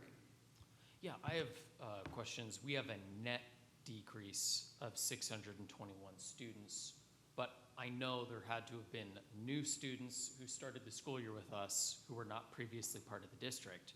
And I'm wondering, do we have that number? How does that compare to the last several years? Essentially what I'm trying to get at is I'm wondering if we look at people who moved out of the area and people who moved in, just looking at those numbers, is that fairly in line with what we've seen in recent numbers? Because the housing market has been pretty hot and pretty busy. New homes, they're still building them and selling them as fast as they can in phase 2 of Whitney Ranch. How much of this can really be chalked up to COVID-19? People are leaving to homeschool or to try other options during COVID-19, or is this an indication of demographic shift isn't the right word, but a shift in the patterns of people moving into town, because I think a shift in the patterns of who's moving in may indicate more medium and long-term problems and adjustments to our budget, whereas if it's mostly a product of COVID-19, hopefully we can get through this and we can do a really good job enticing people back in the spring or next fall. And I kept talking for quite a while to give people an opportunity to see if they have those numbers. So do we have And those? they don't. I'm seeing, no, we don't. Okay, that is something I would be interested in finding out. I know that I did ask, and I do know that the numbers of kids that moved away was abnormally high. We don't usually have that many moving at that time of the year. I also would say two things. I don't know what's going on with your day job, but in my day job, I'm finding this pretty consistently. Most districts have significant declining enrollment. So this is actually quite impactful. In fact, we're actually not as bad as most districts I work with. And the final thing I'd say is there's so many unknowns about this. So there's a very reasonable expectation that as Google says you don't have to come back and Facebook says you don't have to come back and you're sitting in the Bay Area spending a lot of money for rent or for buying a house, you sell and move up here at the same salary. So you could see this having huge positive impact. I think we don't know, but we have to sort of let that play out. Yeah, and anecdotally, I'm seeing some of that in the community. Part of what's going on in the local housing market right now is even more people from the Bay Area than normal are selling in the Bay Area and moving up here. Right. But I guess it's a question of how many people are selling here and moving to Reno or for to the same thing, exactly. Right. Sierra County or places like that where they're even farther away. It's, they don't have some of these concerns. If you look at that many people moving out of the area, and people have lost their jobs, and people need to move closer to their other extended family who can help with childcare and who can help with, there are all kinds of reasons that people are leaving. I will say a trend that we've seen is older students moving in. So we have noticed that while we have over 600 or so new kindergartners, TK kids every year, we have noticed that our secondary schools are seeing the most growth. And what we've seen in some of that is the folks moving in tend to have more established families versus just starting out. And that was families. pre-COVID, that was happening. That trend Right. started. So that's why our high schools, middle schools have seen the growth. In our elementary, we have seen actually a decrease in enrollment or stable enrollment in that. So that is something that is a factor in that we've seen. And we can look to see, verify, is that holding true now or not, but you saw the elementary numbers. Was TK or K the highest? It was fifth grade, I think. The highest?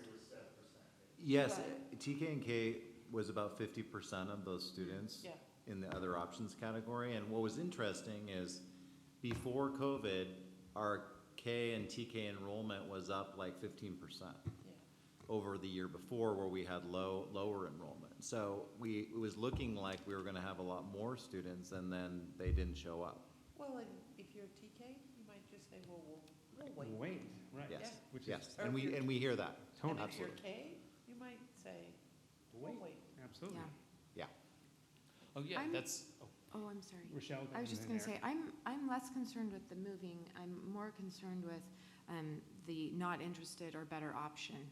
And so when we call back in November, I would love to see for those families that are really not interested in coming back, what are the specific reasons why? I don't know if there's a way to track those in a Google Doc or something, but I feel like we need to know the specifics to make sure that we're addressing those. Eric? along with a little bit more understanding of the net flow that I was talking about, it would also be helpful to get the figures, if it could just be blasted out to the board or just mentioned for some of our surrounding districts, and if there are numbers or figures for charter schools, because I'm wondering, where are these students really going? For example, the charter schools, this ADA floor helps protect us this year, but it's also a ceiling. So if you are a school that has a net influx of students this year, as the law is written, you are not going to get extra funding for those students. So I know across the state, there's a lot of lobbying to try and get that changed. but. Well, I say Superintendent actually, Stock? Trustee Stevens, that lobbying was very successful. Oh, did it? In the trailer bill language from the last 48 hours in the legislature, online charter schools are not allowed to receive additional dollars for additional students this year, but in-person charter schools are able to receive additional funding if they enroll new students, and school districts are also able to obtain additional funding if they enroll new students above what they had in their adopted budget listed as growth. So that was changed just Thank you. overnight, Interesting. literally. Okay. So in the same regard, if we were to go back towards hybrid or get to a 5-day-a-week model and bring kids in, would we get the benefit of additional funding? Yeah, but or if next year, when we start, COVID gone, we're good to go, we're playing football, everything's back in, and everyone comes back in, and we get more, then we get that. So that actually is a really good thing. It could be for us if we can turn. So if you're a finance person, obviously we're incentivized by getting to a point where we are back in school, regular time, as close as we can to normal, if not normal, from a budgetary standpoint. For sure. So we get the benefit if we're for next year, if our enrollment in 2019-20 was higher, then we get that funding. If we are able to have more than that, so we re-enroll, say 700, then we get the benefit of that. So the good news is we don't get harmed. But again, we think we are the best public option for education, and we know families often tell us repeatedly that they move here for the schools, and we want to continue to do everything we can to meet that expectation and be what we really are, is the premier choice for education in our community. So I do just want to say as a final thing, and there's enough difficulty going on right now, but I broken record on this, but it's worth us consistently reminding folks that while I appreciate Barbara's point is that because the whole term was to 2 years, this won't hit us until the third year out of your budget. The reality is, given what we know is happening in the economy today, given we know receipts are going to be down next year, we're likely to get much lower dollars next year, much lower dollars the year after that, and then the enrollment hits us. So this has huge long-term implications. So it may look like we're okay on paper. We are not okay. Even if we had all these kids back, we'd still be struggling, but this makes it much, much harder, and that's why as horrible as we're already seeing having to make these really difficult decisions with the long-term subs, horrible, but if we do not do this now, we will have significant layoffs down the road, and so we have to find every dollar we can because we can march down, watch this happening, and it is not going in the right direction. And that's essentially what Sac City Unified is going through right now. You're watching it happen. If you're not smart, you watch what happens. Right, and I can just share anecdotally, I think like Los Angeles Unified, big district, lost 3,000 or so kindergartners alone this year. Right. Eureka Union School District lost over a couple hundred students over the previous year, and they're 3,000-4,000 school kid district. Loomis lost nearly 200. So around us there is some decline of enrollment, and this is where we want to be responsive. If we find we need to keep a permanent online option, we can do that. If we find that we need to create a homeschool option, we can do that. So even though families may have chosen different options, we can be flexible and adaptable to try to serve them in the way they want as well. And the fact that we retained nearly 1,400 students in a full virtual campus, I think shows that we have that ability to adapt and respond. And I also want to really thank our school staff, who, when we recognized this, put together a task force, and they did all the actual footwork. It really, if you think about it, we've been open 16 days, and they've already made these contacts. We have this data because we really want families to know. We want to know what makes you want to choose us or leave, and we want to stay engaged with you. And frankly, even if you left us, we care about your kid, we care about their education, and we're here to support you. Thank you, Roger. Any other? Last question, just curiosity. Were the same people making the elementary and the high school contacts? Okay. We had their home school, so we wanted a familiar voice, familiar face, reaching out to them. You want to do a PDSA cycle? They're nice people calling. No, I'm wondering the difference why, between Bill and Marty I'm wondering calling why and who 20%. responds. I like it. I like it. Well, Yeah, as a exactly. general practice, I make sure I don't answer any questions Marty asks me. Yeah. I've just learned the hard way. We're all in agreement there. Any other comments before we close? Any public All right. comments? I'm sorry. Thank you very much. I did want to ask Chief Capper, are there any public comments around the enrollment issue? Seeing none? Okay, then let me ask, are there any pending agenda items to add to the pending agenda item list? Wait, sorry. Sorry? Oh, there is a comment?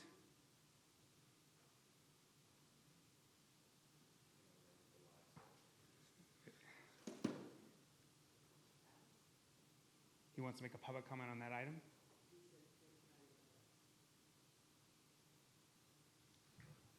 Yeah. Okay. Yeah.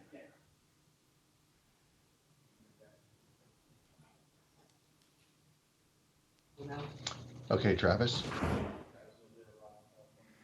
Well, Thank you, Ryan. I just wanted to add in my concerns with some of my comments earlier with numbers and reductions in staff. Derek, you were spot on with where a lot of our worries are, is that the survey results show a lot of people are not gone, but waiting and seeking different options right now, but likely to come back. And here we are letting go some of our best teachers and going to have what to offer these families when they come back and classrooms are already overcrowded. Thinking in a hybrid sense, for example, we are limited to how many kids can be in a room.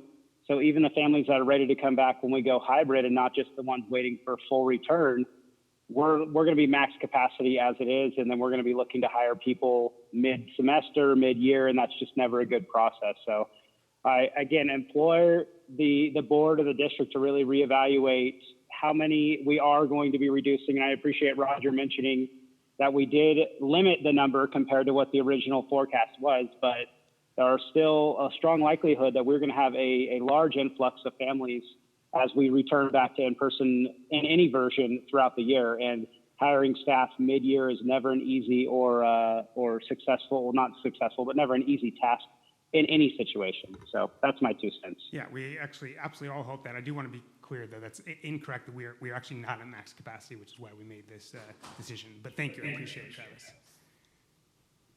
Great, are there any, I'm sorry, so I guess we're back to pending agenda items. Any other pending? Echo? Okay, so as we move to adjourn, I do want to thank Kaylee for being here. We enjoyed having you. We'll see you in a few meetings. That's a great job. And speaking of next meeting, I just want to remind folks at home that in 2 weeks from tonight, on the 16th, we will have our next regular scheduled board meeting. Then on a week later, on the 29th, which is a Tuesday, we will have a special board meeting, and critically for those looking at options around back to school, we will be discussing that item, what our second quarter will look like in terms of hybrid, 5-day, or distance. So with that, the meeting is adjourned. Thank you.